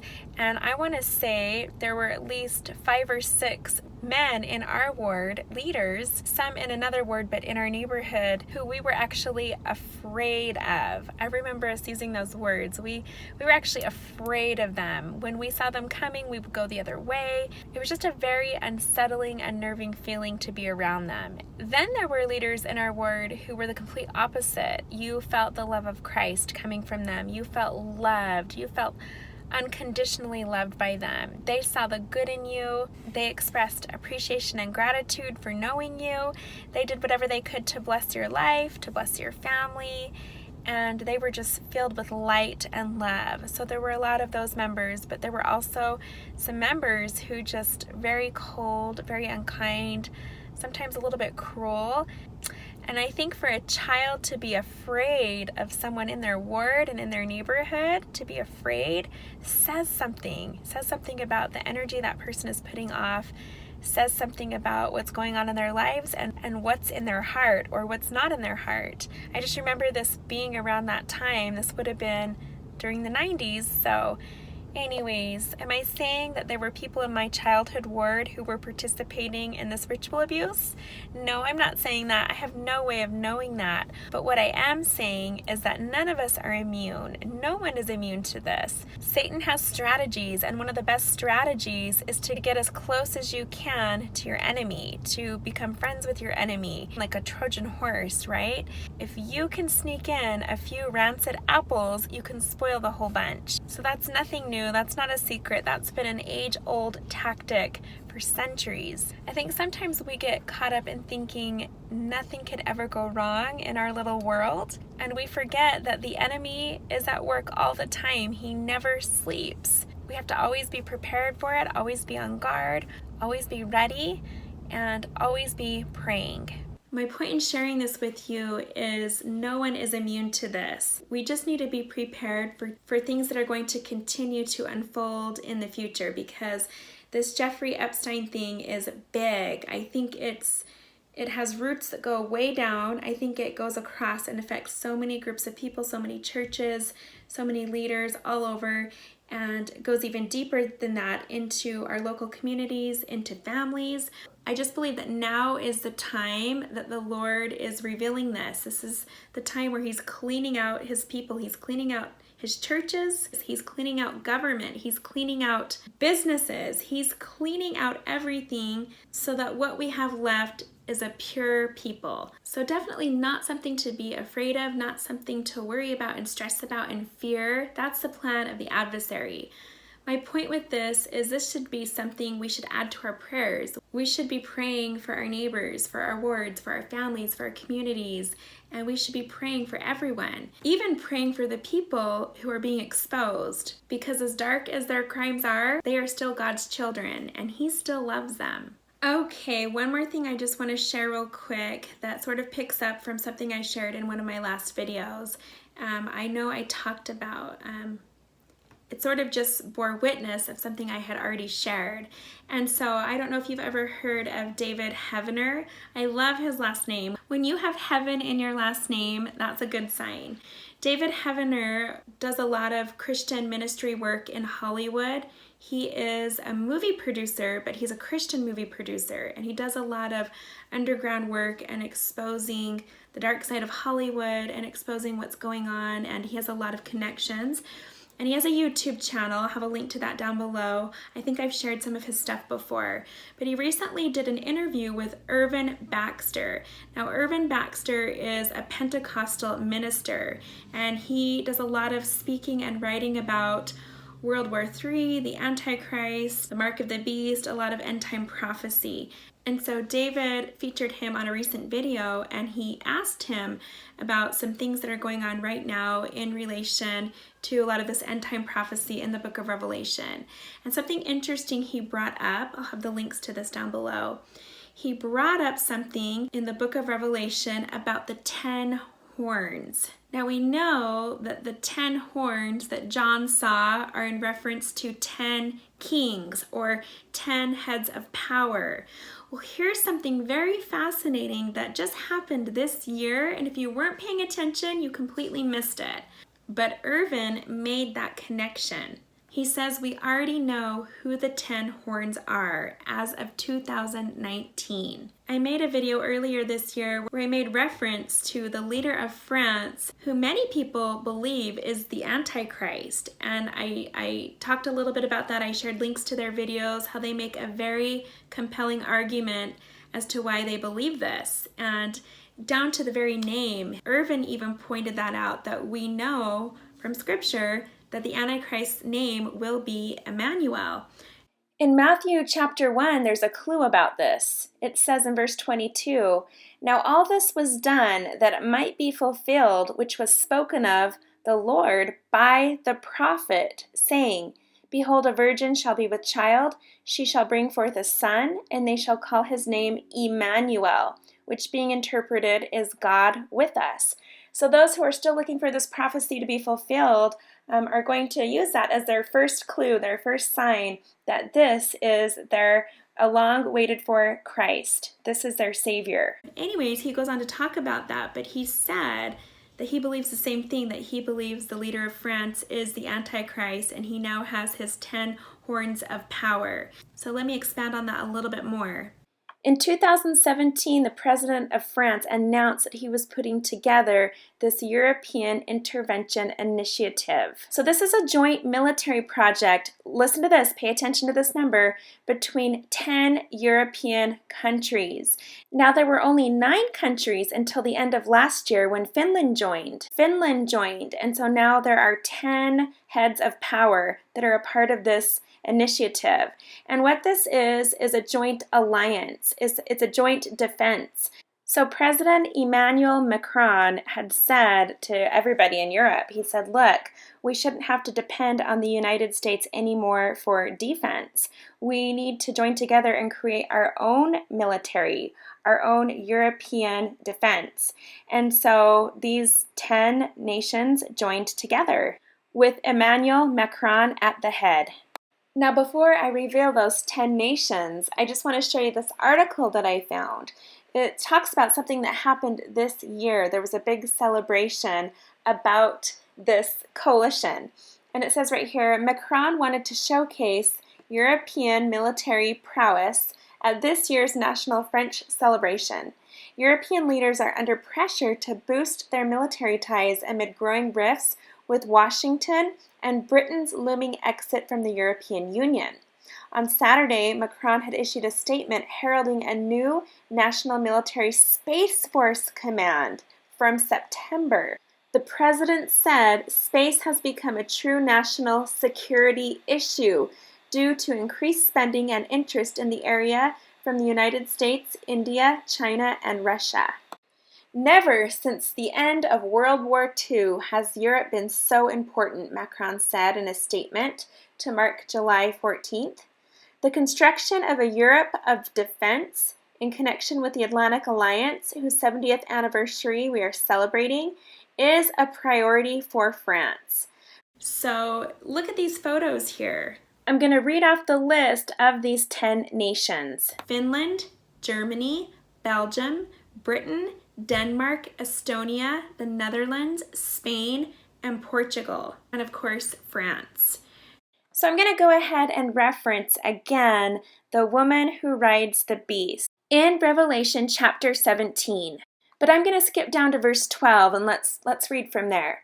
It says, "And the 10 horns which thou sawest are 10 kings, which have received no kingdom as yet, but receive power as kings 1 hour with the beast.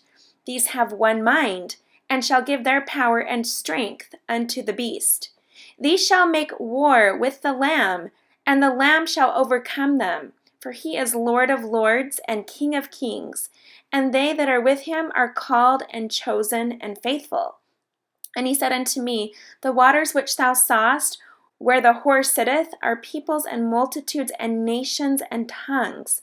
And the 10 horns which thou sawest upon the beast, these shall hate the whore, and shall make her desolate and naked, and shall eat her flesh, and burn her with fire. For God hath put into their hearts to fulfill his will, and to agree, and give their kingdom unto the beast, until the words of God shall be fulfilled. And the woman which thou sawest is that great city, which reigneth over the kings of the earth. Okay, now before we dive into this, I just want to point out something that really stood out to me. Notice in verse 17, he says, For God hath put in their hearts to fulfill his will, and to agree and give their kingdom unto the beast, until the words of God shall be fulfilled. So he's saying that these 10 horns of powers had it put into their hearts by God in order to fulfill his will, to agree to willingly give their kingdom unto the beast. So that's interesting, and this must be done in order to fulfill the words of God. So right away, I started to break this down in my mind, and I started writing down who I felt he was referring to, what this all meant. And then I went over to endtime.com, which is Irwin Baxter's website, and it was amazing to see what he wrote about this, which added witness to what I already felt. So I'm going to go ahead and read some of that. He gives us some clues, and he says, clue number 1. Now this is about Mystery Babylon. He says, notice in the prophecy that a woman is used to symbolize Mystery Babylon. Verse 18 of this chapter tells us that the woman is a city, and the woman which thou sawest is that great city which reigneth over the kings of the earth. Those were my thoughts exactly. Now, I have always believed this to be the city of Rome, and with everything we've been talking about in this year's videos, this certainly seems to match up. And with the Pope having that meeting next year where all these religious leaders are entering into that covenant, and he is going to head that one world religion, this is going to be the beginning of what we're reading about right now. Okay, so the second clue that Irwin gives, he says, Mystery Babylon presides over a vast international system. He says in verse 1, we are told that the woman sits on many waters. Verse 15 explains the meaning of the waters. And he saith unto me, the waters which thou sawest, where the whore sitteth, are peoples and multitudes and nations and tongues. And so not only is this woman a city, but the city is apparently the headquarters over a vast international system. So this sounds a lot like the Roman Catholic Church. Clue number 3, he says the city sits on 7 hills. In verse 3, we are told that the woman rides on a beast with 7 heads. Verse 9 reveals the meaning of the heads. Here is the mind which hath wisdom. The 7 heads are 7 mountains on which the woman sitteth. Remember, we've already learned that the woman is a city. This passage tells us that the city sits on 7 mountains. There is a city on earth that is known as the city of 7 hills. It's the city of Rome. But Rome is the headquarters for an international power that rules over peoples and multitudes and nations and tongues, right? Now this is on Irwin's website. He says the Vatican claims to rule over 1 billion Roman Catholics worldwide. Remember, this prophecy was written long before the Catholic Church existed and long before Rome became her headquarters. Okay, clue number 4. Now this is going to lead into something I'm going to share in my next video. I just don't have time to talk about this, but I've been wanting to talk about the color purple and red thanks to my friend Beth. So Beth, if you're listening, we're going to pick up on this in the next video, so stay tuned. But clue number 4, Irwin says, she is clothed in purple and red. In Revelation 17 verse 4 it says, and the woman was arrayed in purple and scarlet color, and decked with gold and precious stones and pearls, having a golden cup in her hand full of abominations and filthiness of her fornication. I'm sorry, you guys, I just can't help but see these images in my mind again from Taylor Swift's music video. And we talked about this earlier, but here is the symbolism. Here's the woman decked in precious stones and pearls. And here she is wearing scarlet, sitting upon her throne, drinking from her gold teacup. the fornications and filthiness. And the 10 horns eat her flesh, and after they eat the flesh of the woman who rides the beast, they then burn her with fire. In my mind, I see churches and cathedrals burning, and I see great cities on fire. Anyways, let's get back to what Irwin was talking about with red and purple. There are 2 ruling bodies in the Roman Catholic Church, the College of Cardinals and the College of Bishops and Archbishops. These 2 bodies are somewhat like the Senate and the House of Representatives here in the U.S. An article appeared in the Criterion, a Roman Catholic publication, July 1st, 1988. The article was entitled, "More Than You Want to Know About Cardinals." It stated, "Cardinals wear red, while non-cardinal bishops and archbishops wear purple." So let's review. Mystery Babylon is a city that sits on 7 hills. Rome is known worldwide as the city of 7 hills. Mystery Babylon is to sit on peoples, multitudes, nations, and tongues. Rome is headquarters for the Roman Catholic Church, claiming 1 million members worldwide. Mystery Babylon is described as being clothed in purple and red. The official colors of the 2 ruling bodies of the Roman Catholic Church are purple and red. One other factor that should be understood according to Irwin, in Revelation 17, God chose to use a woman, a whore, to symbolize the Roman Catholic Church. Why? It's really very simple, he says. In Scripture, God always used a woman to symbolize the church. He used a virgin to represent his true church. And he used a harlot to represent a false church, as he did in Revelation 17. There can only be one conclusion. The Vatican is the Mystery Babylon of Revelation. And I'm feeling it. Just got the spirit bumps. And it is this false religious system that has deceived the people of the world that will be destroyed at the time of Armageddon. Now, Immanuel Macron and Pope Francis are pretty close friends. In fact, Immanuel Macron is a raised Roman Catholic, born and raised. Here they are. Here's a photo of them embracing after they had what was called a very long meeting that actually went into overtime. So my question is, as they join into this new one world religion and all of these religious leaders enter into this covenant next year, it makes me wonder what will become of the Roman Catholic Church. Will it no longer be called that? And what will happen to the Roman Catholics who choose not to be a part of this one world religion? Will they branch off? Will there be a split? What we do know is that the 10 horns hate the whore. They hate the false church, and they end up destroying her. Therefore, fulfilling God's will, that Babylon the Great will be destroyed. You guys, could this meeting in 2018 between Immanuel Macron and Pope Francis, could this meeting have been the beginning of their partnership as the Antichrist and the false prophet? Well, we can't say for certain, but it's very possible. But one thing is for certain, John the Revelator definitely wanted us to know who these 2 men would be.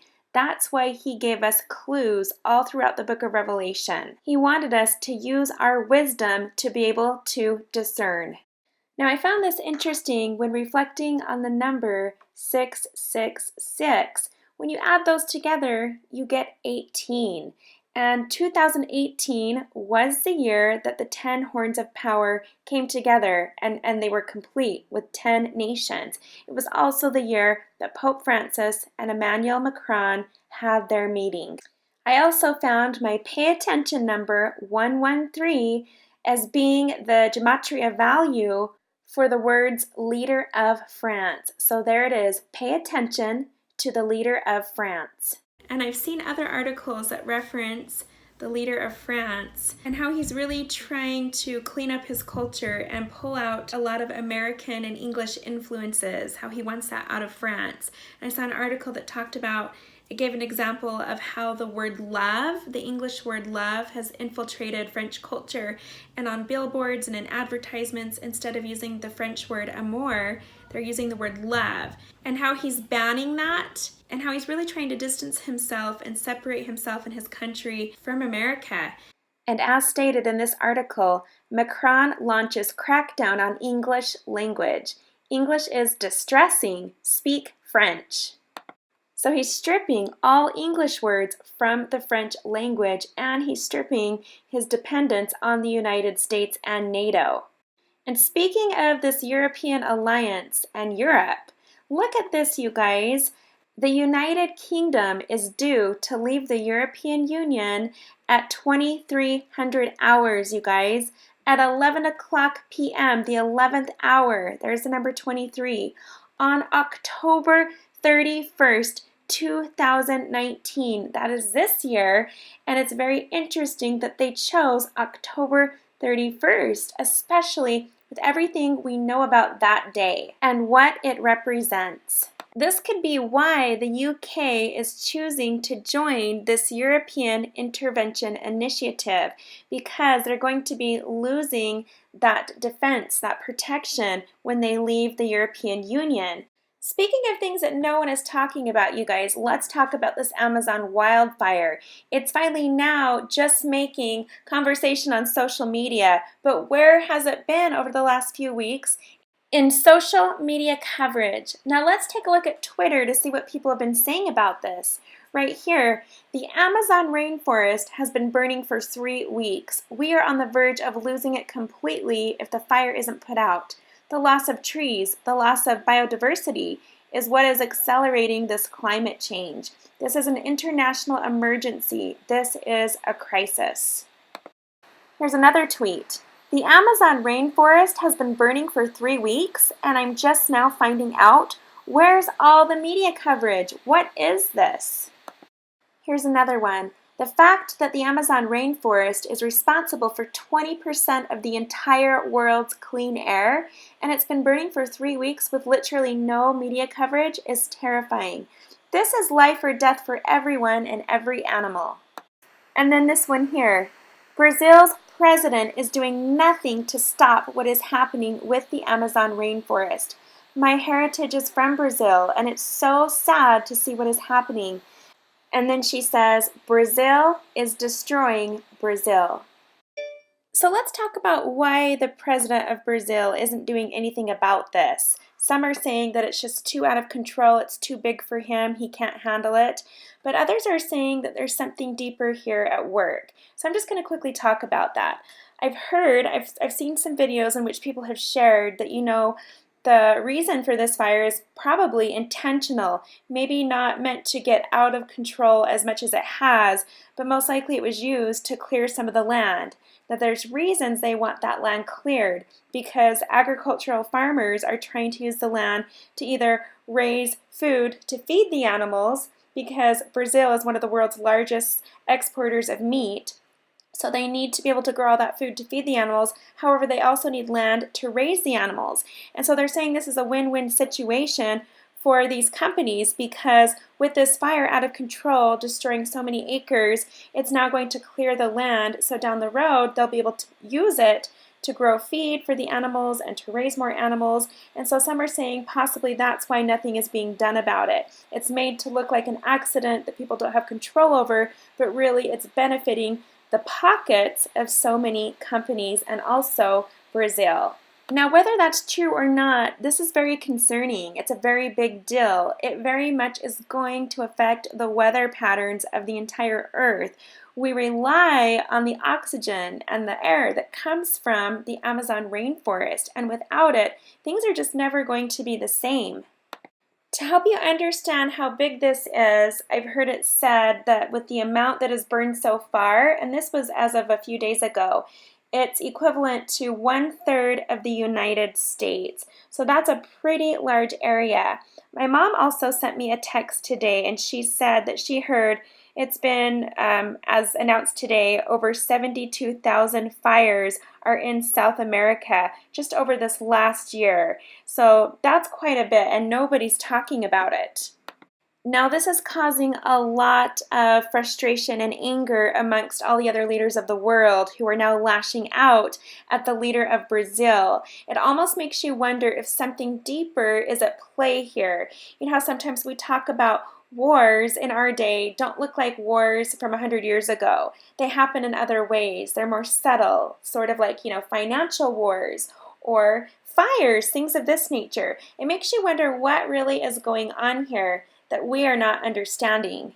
Now, when I think of Amazon, I think of Amazon, the online retailer, which is very much a monopoly that sort of has taken over everything, and we've seen so many smaller retailers go out of business. It's completely changed the way we live nowadays. Could this be a sign, a subtle sign, that Amazon is going to be destroyed, or in other words, that monopolies are about to be destroyed, that everything we know, these greater powers, these larger influences, are they about to be destroyed? We're already seeing major losses right now in the stock market. We're seeing this economic shakeup. So it wouldn't surprise me if we started to see the influence and the impact that this has on these greater companies. But the greatest red flag of all is that people are saying this tropical deforestation is going to threaten global food production. Which reminds me of this article that someone just shared in one of our groups saying that 2019 is going to be the summer of change. It says in the next 2 to 3 years, food will become very unsafe. Now, I have a link to this down below if you want to read more about it, but it sounds like we need to definitely start storing up more food. And someone on Facebook shared this perspective. Down towards the bottom, you'll see it says, just weeks ago, the director of INPE had a spat with the president. The director had defended satellite data that showed deforestation was 88% higher in June than a year earlier. And Bolsonaro called the findings lies. The scientist who called out President Bolsonaro was fired for it. All these little things are sort of red flags that should be getting our attention, but no one's talking about this. Okay, you guys, at this point in the video, I want to change directions. I want to talk about something that we really need to be aware of and be careful about. And I'm going to share with you, I have a link down below to her video, but this is Mick Monson. She speaks at a lot of conferences. She has a YouTube channel, and someone shared her video in one of our groups. And in this video, she talked about something that has come to the state where she lives, which is Oregon, how it's infiltrated the school systems there, and it's spreading all over the United States. And so she shares with us some really crazy things that have been going on and explains why she has chose to homeschool her children. Now, I love this image that someone shared. They grabbed a screenshot where she is showing her phone and the number on there happens to be 311. Again, a pay attention number that I always talk about, which has to do with third day power in this 11th hour. So pay attention. Now, she says she's looked through this curriculum and it's just crazy what she discovered. She said it's completely filled with indoctrination for our children in regards to homosexuality, the LGBT community and their philosophies and what they teach. And she said that come junior high, it gets very explicit, very graphic, very disgusting. And it talks about all kinds of situations and scenarios that we would typically deem as R-rated material, but it's now being okay and acceptable and brought into the schools and fed to our children. You guys, this very much reminds me of Sodom and Gomorrah. Now, she spoke about her mother who actually retired early because she did not want to be a part of teaching this curriculum. And the way it goes is if you refuse to do it, you can get in all kinds of trouble as a school teacher. So it was better for her to just retire. So here's a post somebody shared from her mother. She says, I am Mick Monson's mother, the very mom on this video who has witnessed all of this decay as a teacher in the public schools the past 25 years. I retired early because teachers, including myself, were being told we had to participate and teach this agenda, that we had no choice. I took this to the lawyer for teachers in Oregon, and he said he could not help me. He said I could be sued by my students. Michael says the truth that this is the plan of Satan to capture our children.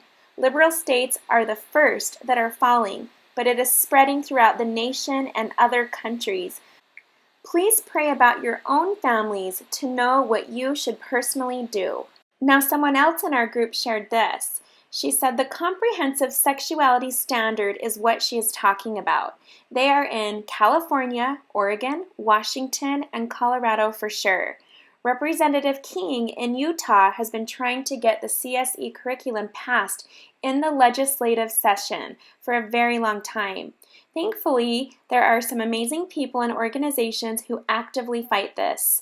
Nicolene Peck, who speaks at the UN meetings and at homeschool conferences every year, is one of my heroes among those people. Unfortunately, parents have been lulled into a false sense of security, especially in regards to education. We all need to be listening to the Spirit and searching for direction on what to do personally. The CSE is really bad, but sexual education programs have always been questionable. These new standards are integrated in all subjects. I was exposed to some terrible things 15 years ago in school in Washington State. My mom didn't shy away from teaching me the facts and pulled me out of class. I cannot imagine what children are going through now. It isn't fair to ask our children to be a light in the schools when the darkness is taught as if it were the light. I kind of miss the Utah bubble, but I know from the youth in our ward back in Provo that some teachers taught inappropriate content without parental consent.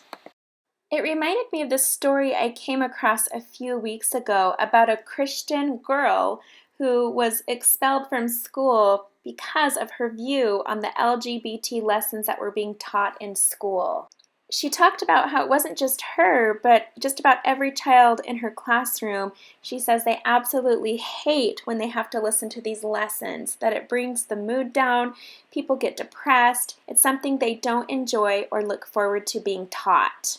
She describes it as being very awkward and sort of disgusting. The children don't want to hear about these details. She says, we're just children. This shouldn't be a part of our schooling. We come here to learn math and history and English. Why is this sexual lifestyle education being thrown at us?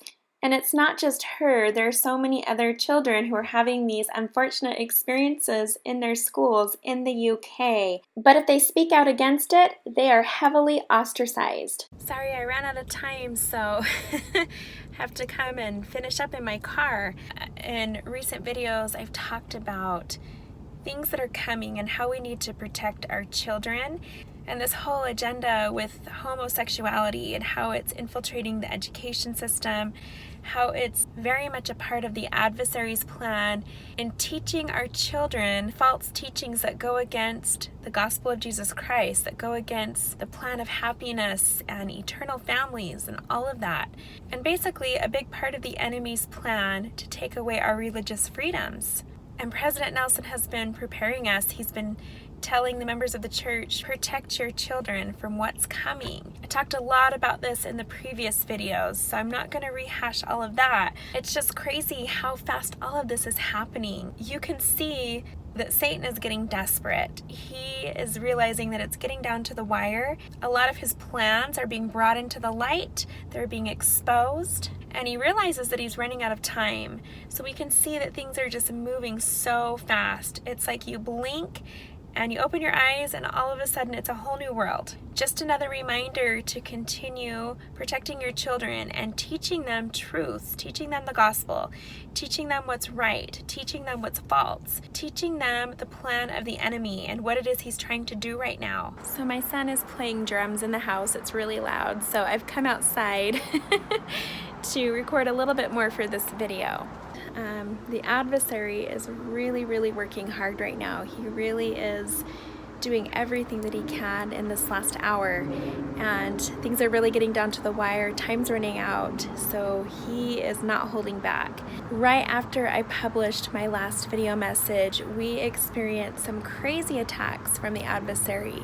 It was on a day where I had become complacent with my prayers, and so that's why I want to share this with you. Is for me, I noticed that any day this whole summer, when it's so easy in the summer to get lax, to get complacent, because we have so many things going on and you just get busy. And I have had quite a few of those days this summer, but this particular day I hadn't prayed like I usually do, and we were all down in the basement one night, and all of a sudden the lights just started going crazy in the room, and the lights were going on and off, and we have the can lights, and the can lights were taking turns flickering and off and on, and it was just all throughout the basement. It was the craziest thing I've ever seen, and we've had some similar things like this happen before, and we just have to cast out, and then it stops and it goes away.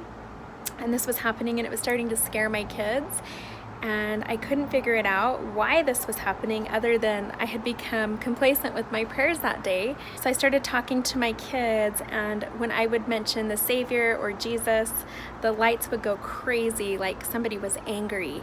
And then when I stopped talking about that, nothing would happen. But then if I would bring up again something about the gospel or Jesus, the lights would go crazy like somebody was mad and upset. And it was definitely something very intelligent, and it was responding to our conversation through the lights, kind of like Morse code or something. So not even a couple hours later, we found out that one of our children's friends had been dabbling in demonology and witchcraft, and had summoned some demons to our home. So I want to show to you just how innocent this started out and where it led to, because this just blew my mind as a parent. And I don't want to give away any names or any identities of either my children or their friends. So I will just say that this is a friend in the neighborhood and also a classmate at school. Now, my child had messaged this friend and said, I can't play today because we're going to This Is the Place Heritage Park. And this friend responded, by the way, if you see a ghost, tell me, because I can speak with it. So my child said, why would I see a ghost? And the friend said, 'cause there are haunted places there. Then later on, have you ever seen Twilight? Is it the Twilight Zone? No, it's just Twilight. And my child responded, I have never seen that. And that's because we don't watch those kind of movies or read those kind of books. And the friend responded, it's about a girl who meets a vampire and they fall in love, and now they are engaged.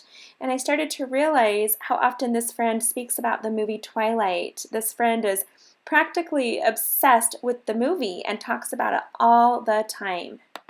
Now I have to rewind the story just a bit. My child had told this friend a while ago the other time this had happened with our lights. So they were talking about it in a conversation.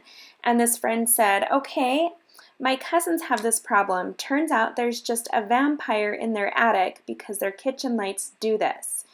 And my child said, well, that's creepy, but it's in our basement.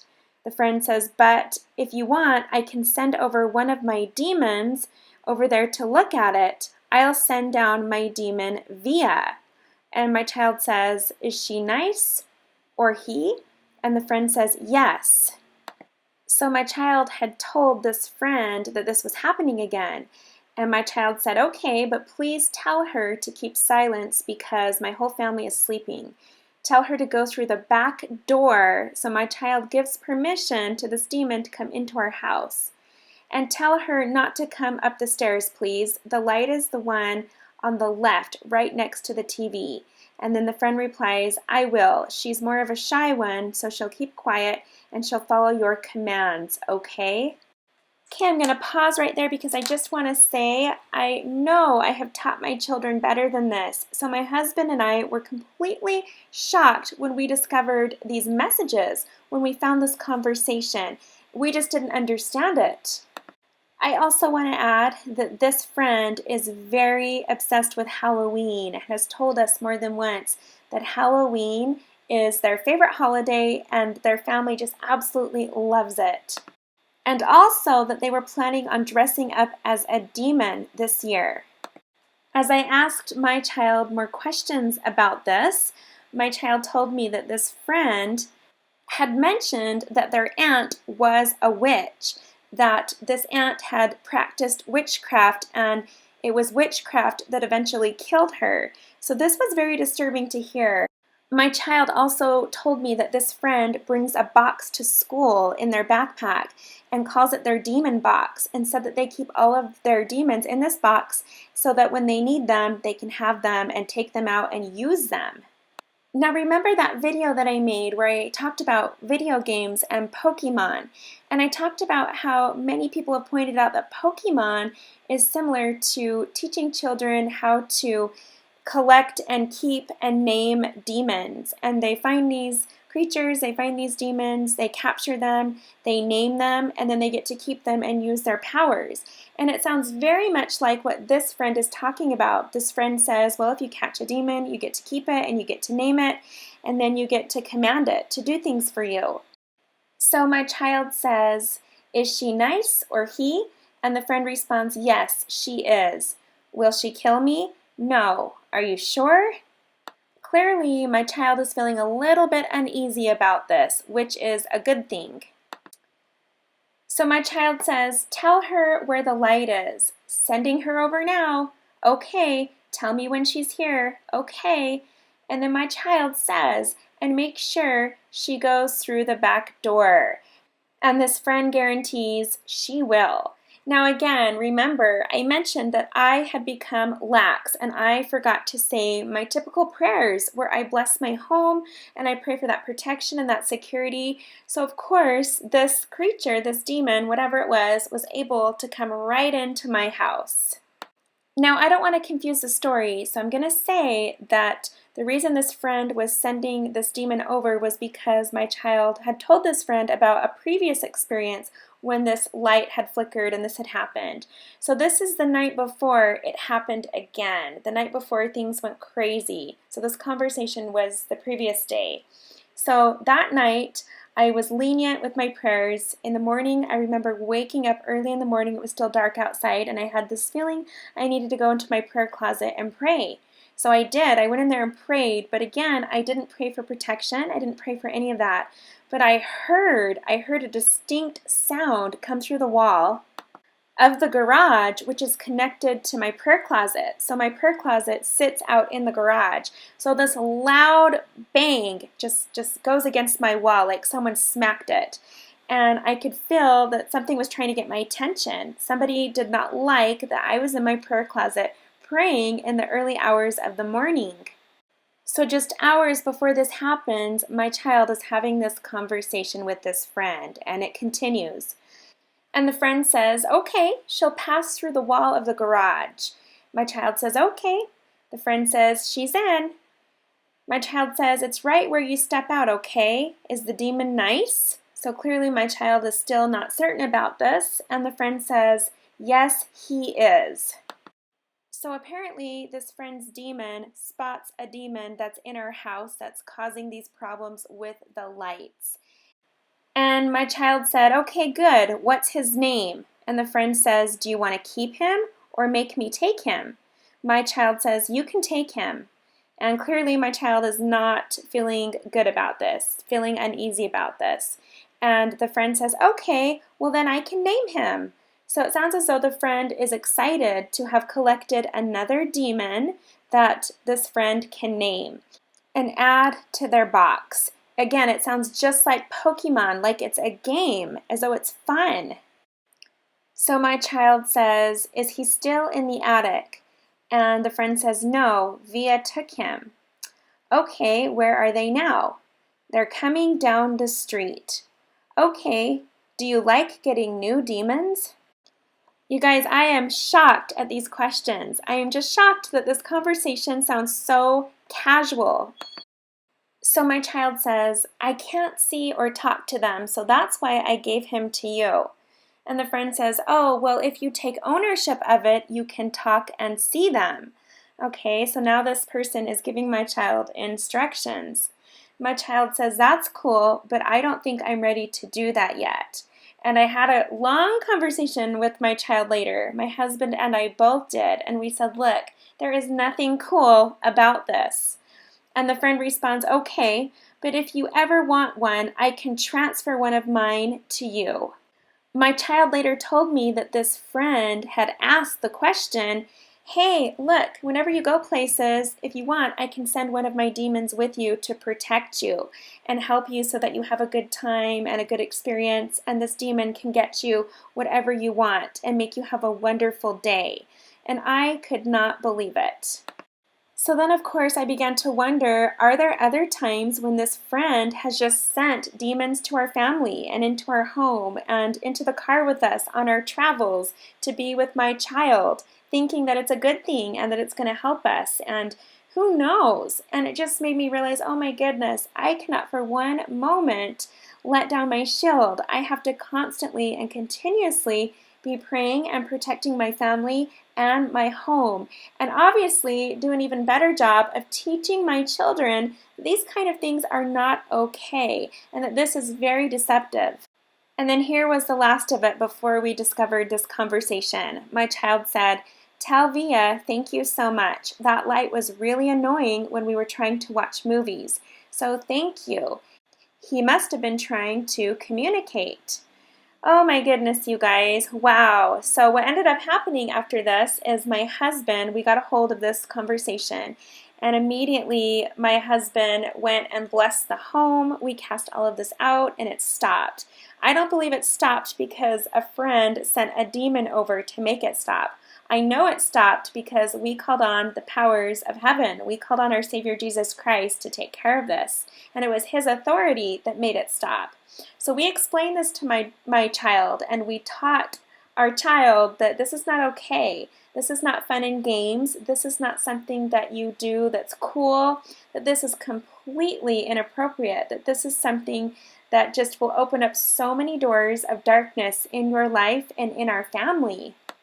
But you guys, this is no different than what's being taught in our culture, in all these movies and books about witchcraft and sorcery and wizardry and vampires and all of that. It's all doors and invitations to darkness. And when we participate in that, when we watch it, when we support it, we invite that into our homes and we say that it's okay, and it's not okay.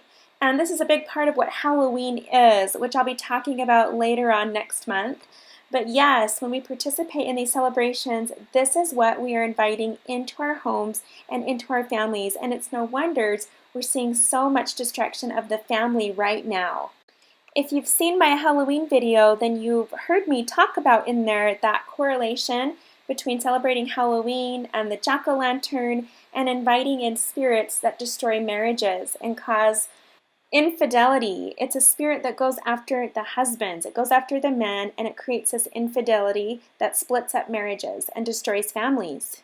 I don't know about you, but I've been noticing a lot of divorces happening in just my small community. I know of so many people that have been getting divorced over the last month. And it's crazy, you guys. It just really seems to be on the rise right now. We really have to be so careful about what we let in our homes. So the adversary is working really hard right now to get into our homes, tear apart our families, and get us off our path. So I just wanted to put that out there, that those type of things are real, they're really happening, and Satan is definitely targeting the youth. He's targeting our children to get them to think that these things are okay, that they're cool. And if you participate in these kind of things, you can get what you want. You can manipulate situations to work in your favor. You can have power.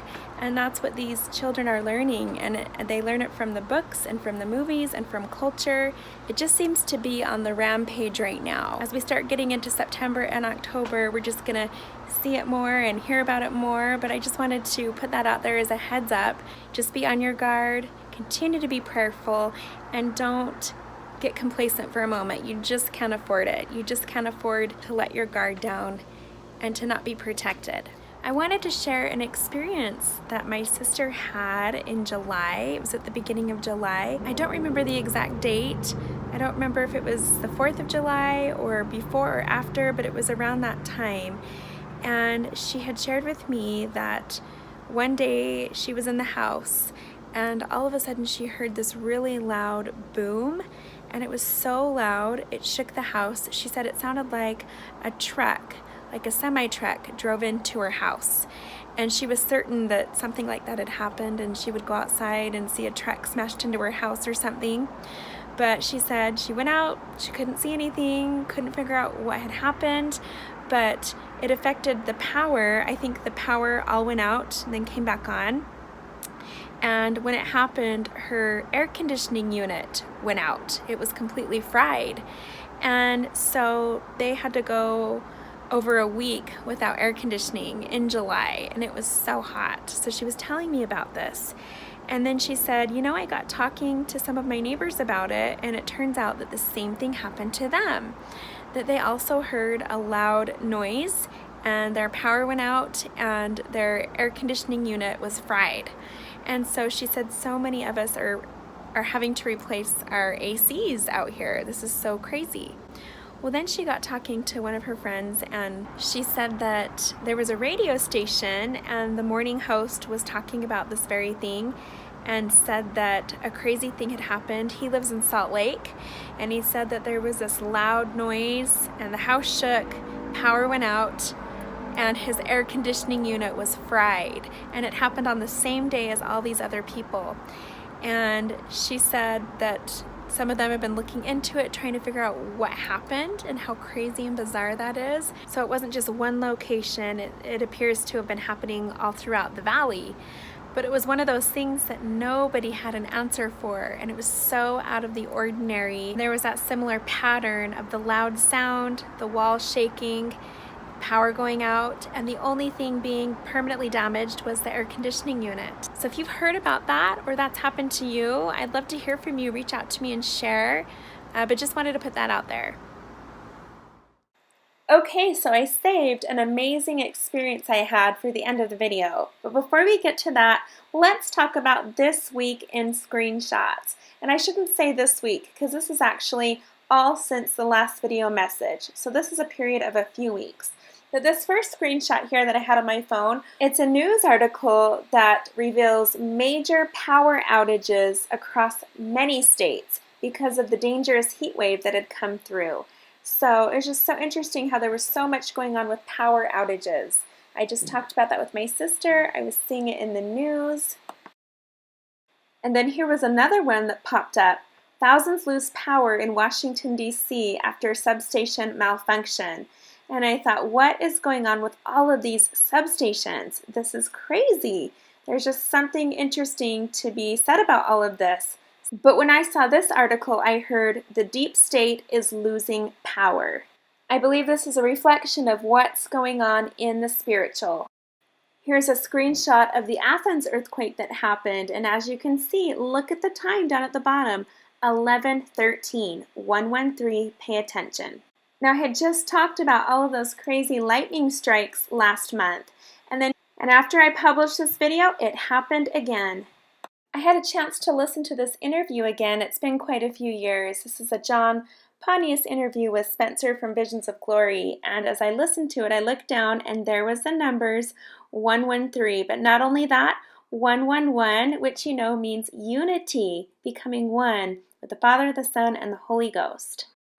And 123 is a number I've been seeing so much lately, you guys, and the thumbnail for the last video message popped up on my screen, so it was message number 123, 123, but I happened to see it right when it showed 911. Now, 911 is the urgency emergency number that I see all the time, and I believe the message of that video was definitely an urgent emergency. And the numbers 1, 2, 3 for me is sort of like a countdown. Usually we hear 3, 2, 1, but how many times do you say to your kids, look, I'm going to give you till the count of 3 and then XYZ is going to happen. And you go 1, 2, 3. So that's what this means to me, that this is definitely a countdown. Here again is another pay attention message. Again, another pay attention message, this one with Representative Omar promoting racism. Now, while I was in Germany, there were several stories that came out about the Mormon crickets invading everywhere. And I remember seeing a picture of Las Vegas, and it just showed millions and millions of these Mormon crickets all over Las Vegas, and the streets were empty because people didn't want to walk on them. It was like something out of a movie. Here I took a screenshot of the Mormon crickets invading Murphy, Idaho. There's my number 144, which is in reference to the 144,000. And so to me, I'm hearing the 144,000 will invade the nations and preach the gospel. And while I was in Germany, I continued to see numbers. Here's a license plate 113, my pay attention number. Now, we talked about blackbirds in a recent video, and many of you reached out to me after that telling me about all these blackbird attacks. And then someone sent me some stories about blackbird attacks in the news and why there's an increase. And I can't find that article right now. I wanted to share it in this video, but it talked about the possibilities of why those attacks are on the rise. And there's just been so much lately circulating about blackbirds. I happened to try on a shirt in Germany, and it wasn't until I was in the dressing room that I realized it was covered in blackbirds. So there it is. Blackbirds are now in the fashion industry. I really do feel there's a lot more to this. Now, I wrote a post on my spiritual blog in which I shared this video about President Nelson being a bridge builder, and then I noticed later I happened to post it at 1:44 a.m. But I believe that was Eastern time. The 144,000 must be bridge builders in order for their purposes to be fulfilled, in order for God's purposes to be fulfilled. And you know, I saw my birth year everywhere I went in Germany, and I'm not quite sure why I'm seeing this, but I wasn't able to take pictures every time I saw it. I only got these 2 photos, but it was a pattern, so I know it means something. I know I need to pay attention. And I loved this David O. McKay quote. There again was the number 113, pay attention number, definitely a message to pay attention to. All right, now I talked about David Heavener earlier. Here was a thumbnail for one of his videos, and there was the numbers 11 and 23. So not only the 11th hour, the 23rd hour, the last hour, but also 1, 2, 3. It's a countdown. It really is the final countdown to midnight. And as I said earlier, all of these crazy conspiracies that people have dismissed are now going to start surfacing into the light, and we're going to start seeing truth and realizing some of them weren't so crazy after all. I haven't quite had time to ponder this one, but I was reading in my Kindle in Germany, and all of a sudden I see 44 on the left and 44 on the right. 44% left of the book and 44 minutes into the chapter. And again, there's doubles, but I'm still pondering on this one. Now, when we came back from Germany, we all had jet lag pretty bad, so it was not hard to get up super early in the morning. So one morning I got up and decided to do a sunrise walk. I got up, went for a walk, was able to capture this picture of the sun rising, and then all of a sudden I noticed off to the left of the sunrise there was this vertical pillar of rainbow in the sky. And it was there the entire hour that I walked around the park. It never moved. The clouds moved, the sun moved, but this vertical rainbow stayed in that same spot. And I was listening to a message on my phone. I was listening to a video.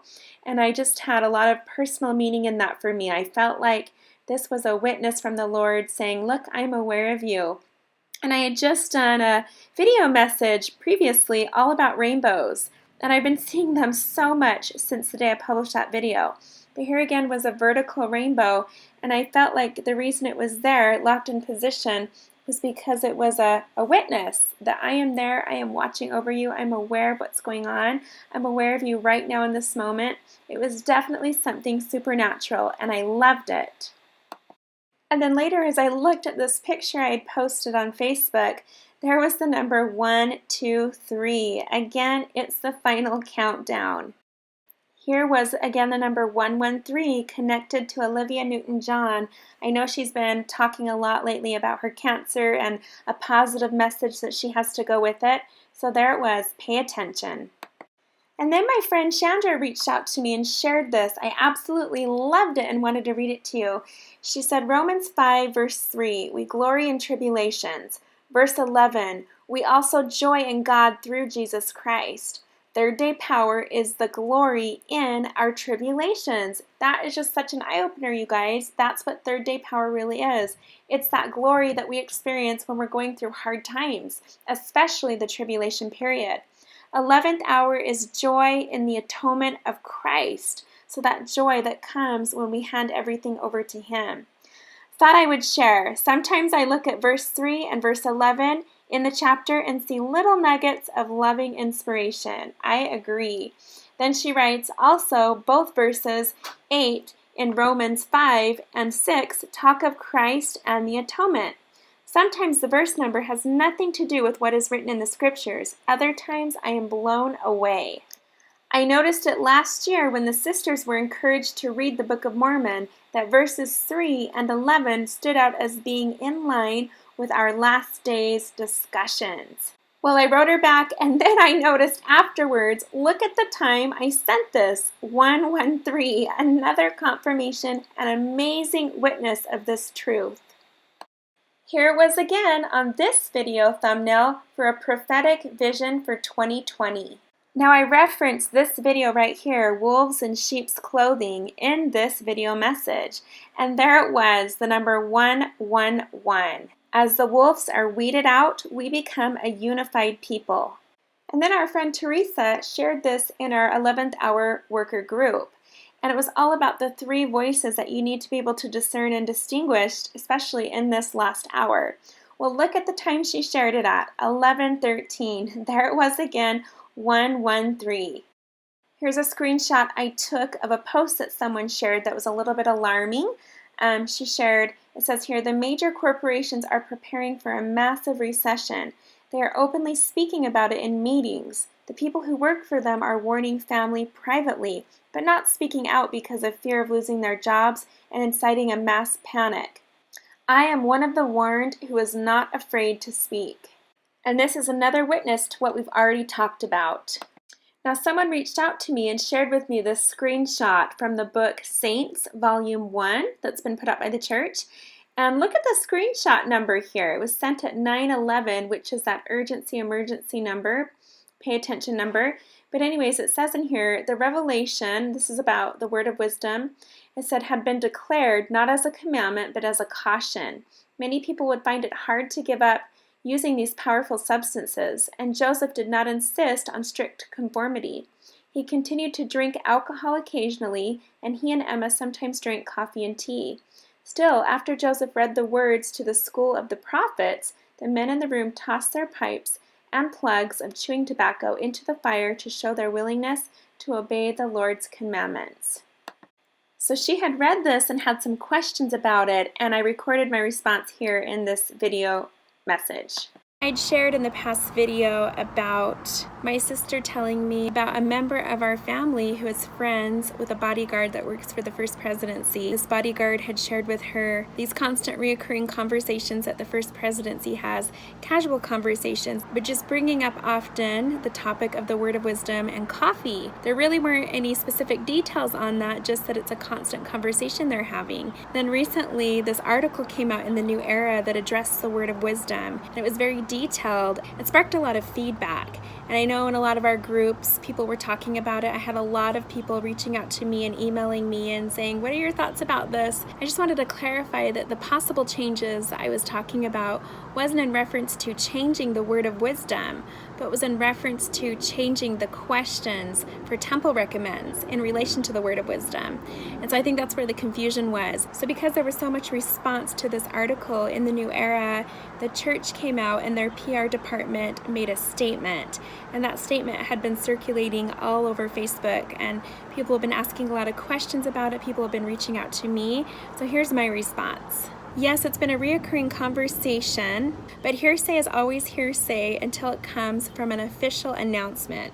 Before a change is officially made in the church or announced, Every apostle has to be in agreement or it must sit on the table. In the meantime, current policy would still be intact. Current policy on the Word of Wisdom, from my understanding, has always been in regards to coffee and green tea as not being okay. Most people who read the recent New Era article where this was first brought up again said that this was not alarming. Just reiterating what current policy is, but laying into specifics. Someone wrote an article and it stirred up a lot of reaction, so much so that I believe people contacted church headquarters for a response.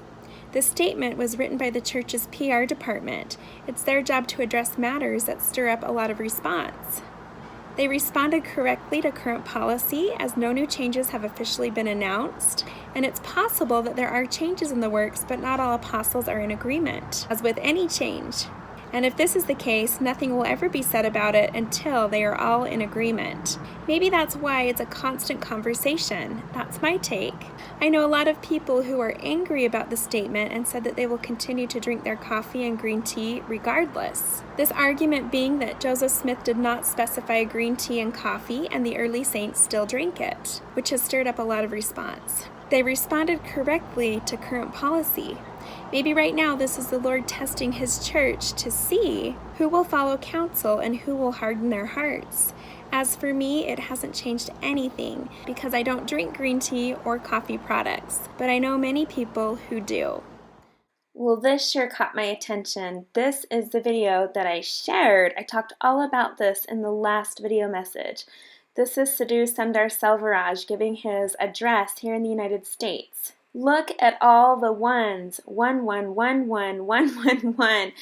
hour, 11 minutes, and 11 seconds, and 11,000 views 1 month ago. There's just so many ones that I couldn't pass this up. Clearly, this is a message from the Lord that we need to unify. We need to become one with Him, and we need to become one with our fellow Christian brothers and sisters. I snagged this from my cousin's Facebook post. She had ran a half marathon, and her number was 144. Now, this half marathon was a race, and when I put those words into my mind, the 144,000 and race, this is what came to mind, and I found this online.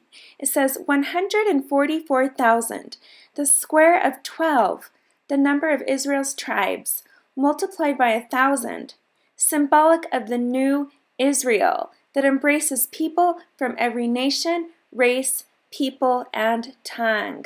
Now, my cousin has overcome quite a bit in her life, including cancer. So every time I think of her, I think of the word overcome.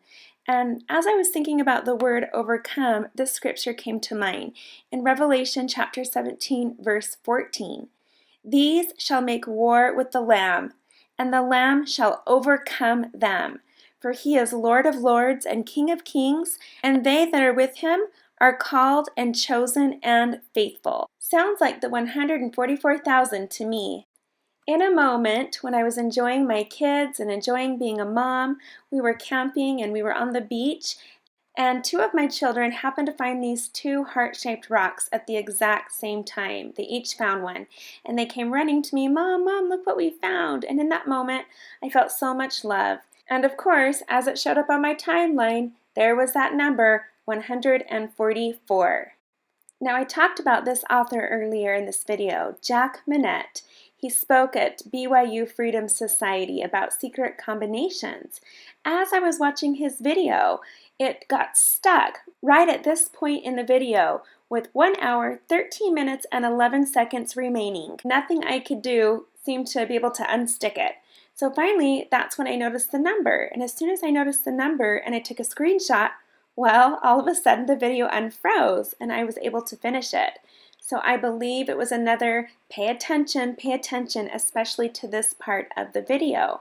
Well, I noticed this in my YouTube feed. It's another Charlie Shamp video. And of course, it's 3 hours and 11 minutes long. It was all about some recent prophecy that had been fulfilled. And there it was. Pay attention. Now these next few screenshots all happened within about 10 minutes of each other, and this is what's so odd, is the common pattern with the numbers. This first one here, you'll see down there it says 1,600 per month. So there's the number 16 and actually 1600. So that caught my attention only later when I started seeing it. Then I had to go back and take screenshots of what I had seen before. Now what's funny about this one is it also has the number 144,000 in it. So there, 144 and 16. So I have this screenshot, and then here comes this news story. Mom and grandma arrested after police find 16-day-old on the floor. It's a really sad story, but there was that number 16 in reference of the age of a child, of a young boy. And as I scroll down to the bottom of the news site, I happened to see this at the bottom, which was a link to an old story from 2018. And there again was the number 16 in reference to a young boy, a baby boy. But this time, instead of a 16-day-old, it was a 16-month-old. And I thought, oh my goodness, what is it with this number 16? All within 10 minutes of each other in 3 separate news stories. And then notice above that this story was published on November 16th. There it is again. Now at the moment, I'm not sure why I'm seeing this number everywhere. It's a new one for me, but I'm going to talk about it so that later, if it comes up, I'll be able to come back and reference this video. So keep your eyes out. I'm going to definitely ponder this and probably get back to it in another video.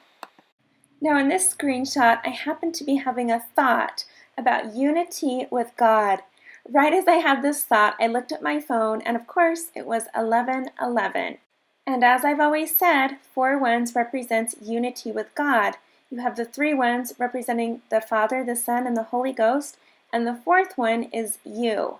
Now this TED Talk popped up in my YouTube feed, and I thought it was interesting. It was with Monica Lewinsky from a few years ago, and it was all about forgiveness. And there it was, the number 113. It was another reminder that instead of casting stones at others, we need to focus on ourselves and use the atonement in our own lives. Yesterday, as I was driving, I happened to look down and see 113, 11.3 is what I averaged at miles per gallon.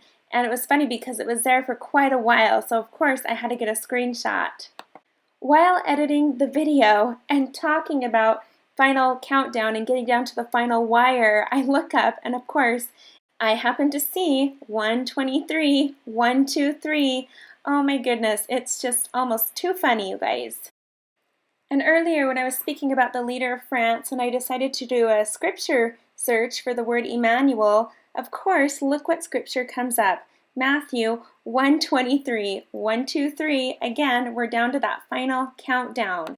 And then at this part in the video, when I was talking about what's coming to the school system, what's going to infiltrate education for our youth, all of a sudden I look up and there it is, 144. The 144,000. This is definitely something that is very important that we have to pay attention to about our children. They are the future. They are the 144,000. Now I saw this on Facebook and just had to share it here. These are words from our beloved prophet, and I just couldn't pass this up, so I'm going to read it to you. He says, prayer is a key. Pray to know what to stop doing and what to start doing. Pray to know what to add to your environment and what to remove so the Spirit can be with you in abundance. Plead with the Lord for the gift of discernment. Then live and work to be worthy to receive that gift, so that when confusing events arise in the world, you will know exactly what is true and what is not. Serve with love. Loving service to those who have lost their way or who are wounded in spirit opens your heart to personal revelation.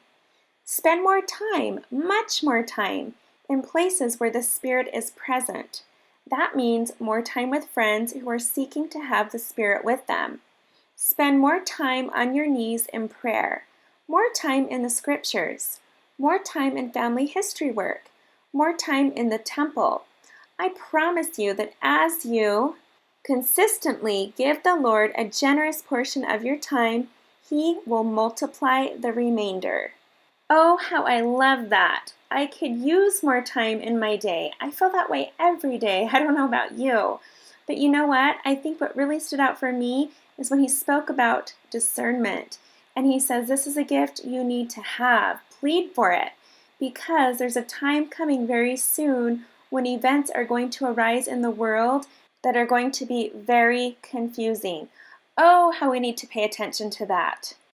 Now, shortly after I got back from Germany, my mom called me one night and said, oh my goodness, it was crazy what just happened. I feel like I just experienced the end times. She said, I was working at the amphitheater in Sandy, and all of a sudden this flash flood just came out of nowhere, and water just washed down the amphitheater and just flooded everything. She said people were so afraid they ran into the bathrooms and jumped up on the toilets in the stalls because the water just rushed in so fast and it went up to the height of the toilets. And she said it brought all this debris down through the street. There was things from people's yards and their flower beds, and it just all ended up there at the bottom of the amphitheater, and it was knocking people over because the current was so swift. It was this muddy water. She says, I've never experienced anything like it, and we were all so terrified. And she said, having experienced that, it was sort of like a wake-up call. She said, I felt like it tested me because we definitely did not see that coming. And then just out of nowhere it came, and I was able to see how I handle those type of situations. And I felt like it prepared me for something down the road. Okay, now I want to share a wonderful experience, a crazy experience that happened to us while we were in Germany. Some of you already know about this, but you don't quite know the details. So I wanted to share this in my video message. So last month we had a family trip planned to Germany to go see my in-laws. That's where my husband's from, and every couple years we try to go over there and visit his family. So we had this trip planned for months. Well, the night before we were supposed to board our flight, it was my daughter's birthday, and we took her out to dinner for her birthday, and we were going to come back, finish packing, and then head out the next day to catch our flight. Well, that night my husband was trying to check us in online, and as he was checking in each family member, all of a sudden it wouldn't let him check in two of our children. It wouldn't let him check in Paisley or Tatum. And he panicked, and it said, this little alert popped up, and it said that because their passports expired at the end of October, they would not be allowed to board the flight because they would not be permitted to enter Europe, because Europe has a law that your passport has to have 3 to 6 months remaining on it in order for you to travel. And even though we had valid passports, every one of us, all of my children had valid passports. Their passports didn't expire till the end of October. We were only going to be there for 2 weeks from July into August. It still would not let us check them in. So my husband started to panic, and he waited till after dinner to tell us. And we got home and he pulled me aside. I could tell something was wrong, but he wouldn't tell me what it was. It was starting to make me a little bit nervous. And then he told me, and I had this peace come over me, like, you know what, everything's gonna be okay, it's gonna be okay. And so I just said, I'm sure it will all work out. We'll figure this out. Clearly we have valid passports. This must happen all the time. And we thought it was interesting that the airlines don't notify you when you buy the flights, because when you buy the flights, you have to enter your passport information.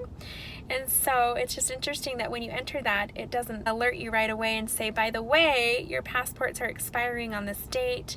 You're going to need a new passport before you can travel, before you can get on this flight. We found out later that this happens a lot. So just wanted to put that out there as a public service announcement as well. Anyway, so we were up all night on the phone, you guys. It was in the evening here in Utah, and it was Pioneer Day the next day, so all the local government offices were going to be closed anyways. And it was in the evening, so everything was already closed. We couldn't call anyone, so all we could do was call Delta Airlines. And I waited for about 40 minutes before I could get a hold of someone. And then when I got on the phone, she said her systems were suddenly down and she had no way of answering my questions or helping me. So we were up all night wondering what to do about this. And then we waited for places to open up in Germany, and we started calling the consulate over there. We called the embassy. My husband wanted me to do it because he was just a nervous wreck, and he's like, you're just better with things like this, you call. So I called over to Germany and I spoke with a couple of offices, and they said there's nothing we can do about it.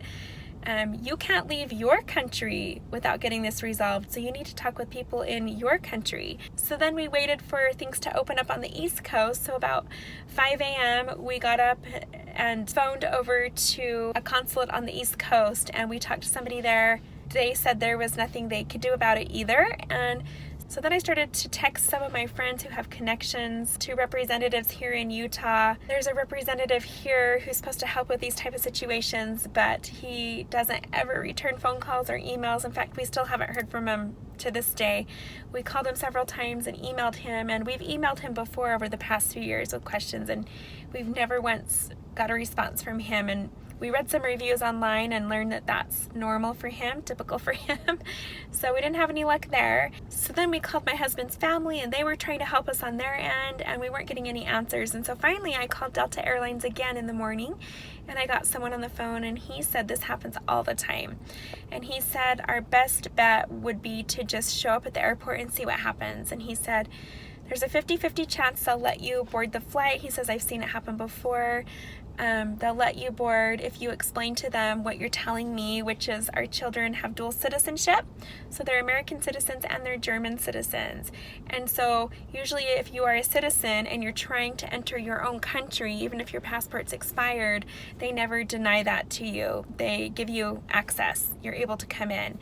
And so a friend of mine who is German called me up on the phone that morning. She saw our little predicament on Facebook, and she said, this just happened to me like just a couple weeks ago. My kids' passports had expired and they weren't going to let us into Europe, but I explained to them that we're all German. My kids are German, I'm German, we're going into Germany, and they said, no problem, and the airline let them get on. But I think it was a different airline. Delta Airlines has a very strict policy. They just usually don't allow that. So the representative told me to give it a try. He said, either way, get there, and your chances are better of finding someone there who can help you than trying to get me to help you on the phone. So anyways, my husband was already having major doubts. He was so sick about this. He thought he was gonna die. He was having heart pain, chest pain, and he said, you know what, we'll just have to go back and reschedule. We'll have to go at Christmas time, or we'll have to plan it next year. And I kept saying, no, you can't give up that fast. I'm sure we can figure this out. I'm sure we can get this to work. And he just had doubts. He says, I'm not like you. I don't have that kind of faith. I don't know. I hope you're right. And I could just tell he was really afraid. He was really, really worried about this. And so that wasn't helping me. So I decided that we should pray about it. And so I gathered up the kids, and we all got together and we said a prayer, and I just got so emotional during that prayer, and I just felt like, you know what, this is happening for a reason, and God is in charge of everything. He can make anything happen. Miracles are easy for him. And so if he knows how much we want to go to Germany, which I'm sure he does, then he's going to find a way for us to get there if we ask and we have faith. And right away it came to my mind lots of instances in the scriptures where people really, really wanted something so bad. They pleaded with the Lord and they made a promise with him, a covenant.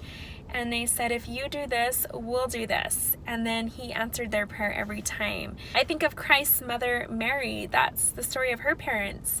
They wanted a child, and they said, if you give us a child, we will raise her up in the temple. And that's exactly what they did. And I think of Samuel the prophet. His mother wanted a child. His parents said, Lord, if you bless us with a child, we will raise him up as a man of God. And they were blessed with a child, and that's exactly what they did. So we see this happen time and time again, and I thought, okay, what is something the Lord would really want us to do? Let's think of something he really would want us to do, and let's promise him that we will do that if he answers our request and gets us to Germany. And so right away it just came into my mind, you know what, we need to bear our testimonies to my husband's family. We've never done that before. For the 20 years that we've been married, he's never once borne his testimony to his family. He's talked to them before a little bit about the church and about some things about the gospel, like certain principles and things like that, but he's never actually straight up shared his testimony with them. And I thought, oh my gosh, it's time. It's time for them to hear his testimony, to know how he feels. And for that matter, we can all share our testimony. So everyone agreed, and we said a prayer to the Lord, and it was a very, very heartfelt, pleading prayer. And I said, Lord, you know what, if you can get us to Germany, and we know you can, we have faith that you can, if you can get us there as soon as possible, we will make it a priority that when we get there, the first thing we will do is share our testimony with every person in his family. And right then I knew it. Yes, this is why this is happening. This is why there was a delay and you weren't able to go. You experienced this obstacle because otherwise, if you would have had a smooth sailing trip to Germany, you never would have once thought to do this. You would have gone another trip without sharing your testimony with his family. So the Lord had to intervene, and he knew if this happened, we would be desperate, and we would make this promise to him. And so right away I felt it. Yep, he's going to get us there now. I just know it.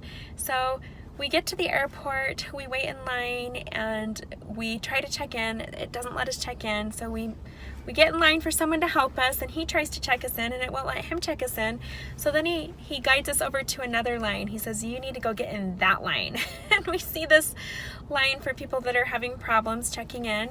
So we wait forever in that line, and we finally get to someone, and to spare you all the details, we were there for 2 hours working with that Delta agent in that line.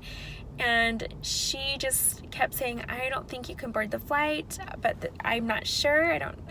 This doesn't always happen when I'm working, so I don't know what policy is. And she would call people on the phone. She would call upper management, and they would tell her the same thing. We don't know really what the policy is. We're not sure. Only because our kids had the dual citizenship. If our kids didn't have that, right away they would have said, no, policy says you can't board. But because our kids had German passport, we had the proof they had the German passports, and they are dual citizens. They said, this is different, this is unique, maybe you can, we don't know. So for 2 hours they just waited and talked to different managers and called different phone numbers, and nobody knew. So finally they said, well, we just don't feel good about it. We just don't have a clear answer. We're not getting answers from anyone, so we're just going to say no. Because if we get in trouble, we get fined, and we could lose our jobs. So we're not going to let you board the flight. So then they said, what do you want to do? And I said, well, we got to figure this out. We need to get passports. Help us. What can you do to help us? And they handed us a business card and said, here's an attorney in Salt Lake. They're going to be closed today because it's Pioneer Day. But call this phone number, and usually in about 3 to 5 days they can get you a passport. And I said, that's not soon enough. We need to get there now. We need to get on that flight as soon as possible. So then I got thinking about how I had heard there are places in the United States where you can get a same-day passport. We just don't have one of those places here in Utah. So I thought, okay, why don't we fly to a state where they have a same-day passport agency, and we'll see if they can help us. So they gave me a 1-800 number to call, and I called the number, and I got someone on the phone. She was working in a call center, and she said there's like 80-something offices all throughout the United States of these places that can help you get a same-day passport, but you have to have an appointment. She said, so who do you want me to call to make you an appointment? I had no idea, but right away it came into my mind, Atlanta, Georgia. I don't know why. So I went with it, and I said, let's try Atlanta, Georgia. So she put me on hold. She called over to their office. She came back on the phone, and she said they don't have any openings until August 8th. And I said, that's the day we're supposed to be home. That's the day our trip ends. No, we can't wait that long. I'm not sure what to do. And she said, well, you know, I hear all the time that sometimes if you show up before they open and you explain your situation, sometimes they'll have compassion on you, just depending on who's working that day. Sometimes they'll have compassion on you, and they'll work with you and still get you in even though you don't have an appointment. So you could risk it, you could try it, you just never know. And I just felt, yep, I'm gonna risk it. And that way, when we get our passports and we make it to Germany, we're really gonna know that God was involved and had his hand in this, because it's a huge miracle. Showing up, taking a risk this big, not having an appointment, flying across the country, clear out of the way, and hoping to get a passport. So I said, okay, let's do it. So she She gave me the address and the phone number for the office, told me their hours, and it just so happened that they were actually opening later that day. They usually open at, I think, 7 in the morning, but that day they weren't going to open until 10, and they were closing at 3. So we had the tiniest window to try to get in and meet with someone. So the Delta agent said, okay, I'll book you a flight to Atlanta. And she said, how about I do you a favor and I book you a red-eye flight so that you don't have to check into a hotel, so you can fly all through the night, and then you'll get there right when things start opening in the morning. You can go straight to the passport agency. So we said, great idea. So we went back home, we waited, came back to the airport that night, boarded our flight, and we flew to Atlanta. We got there, we took an Uber straight to the agency. We got there at like 6:30 in the morning and sat out there in front of the building until they opened at 10.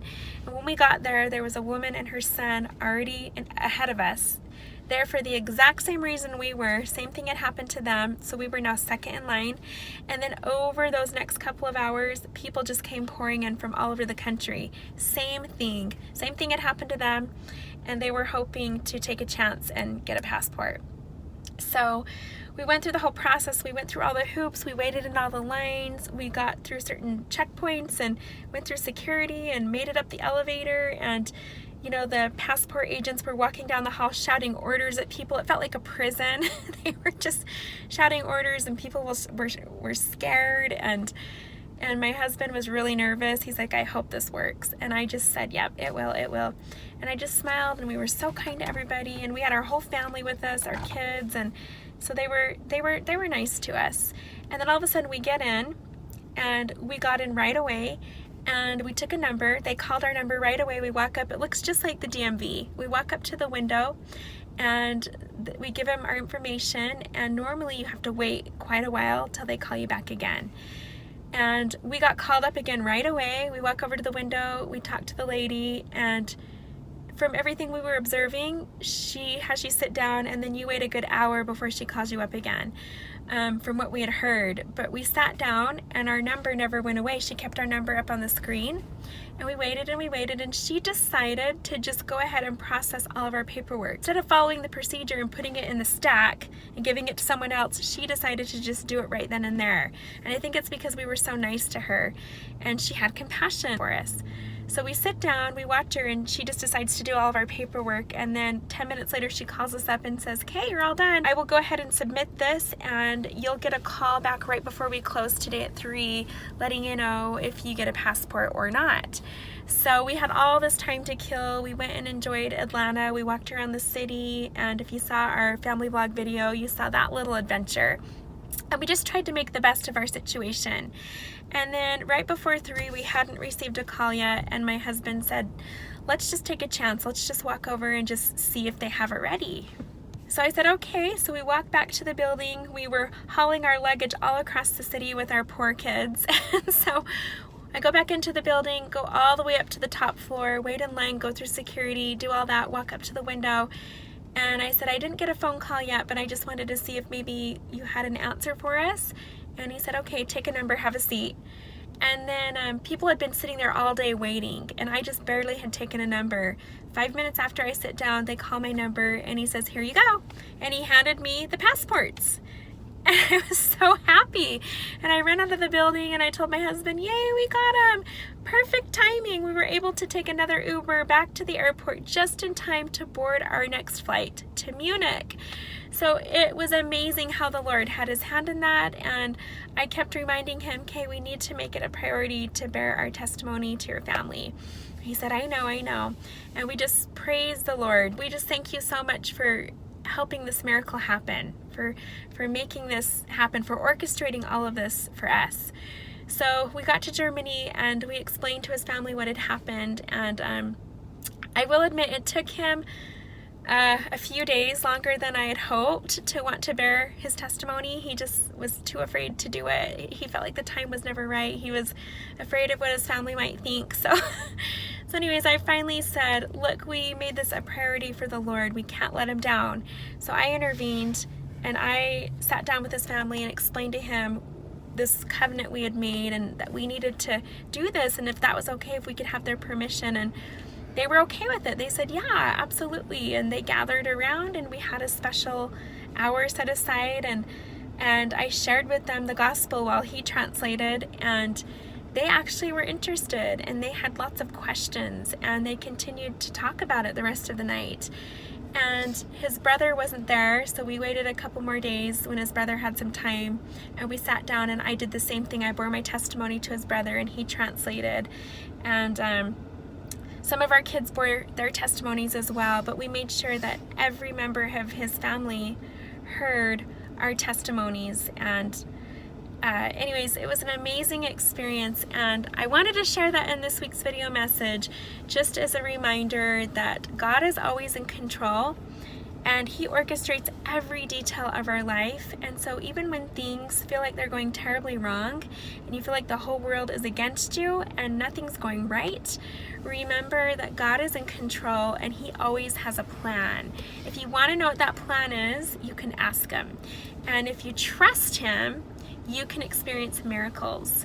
And so just a reminder to not forget that miracles are still a thing, that God still works miracles. They're not a thing of the past, and it's something that we should get used to. We should get used to calling on miracles and expecting them in our lives and experiencing them, and it's going to be a big part of our future, I believe.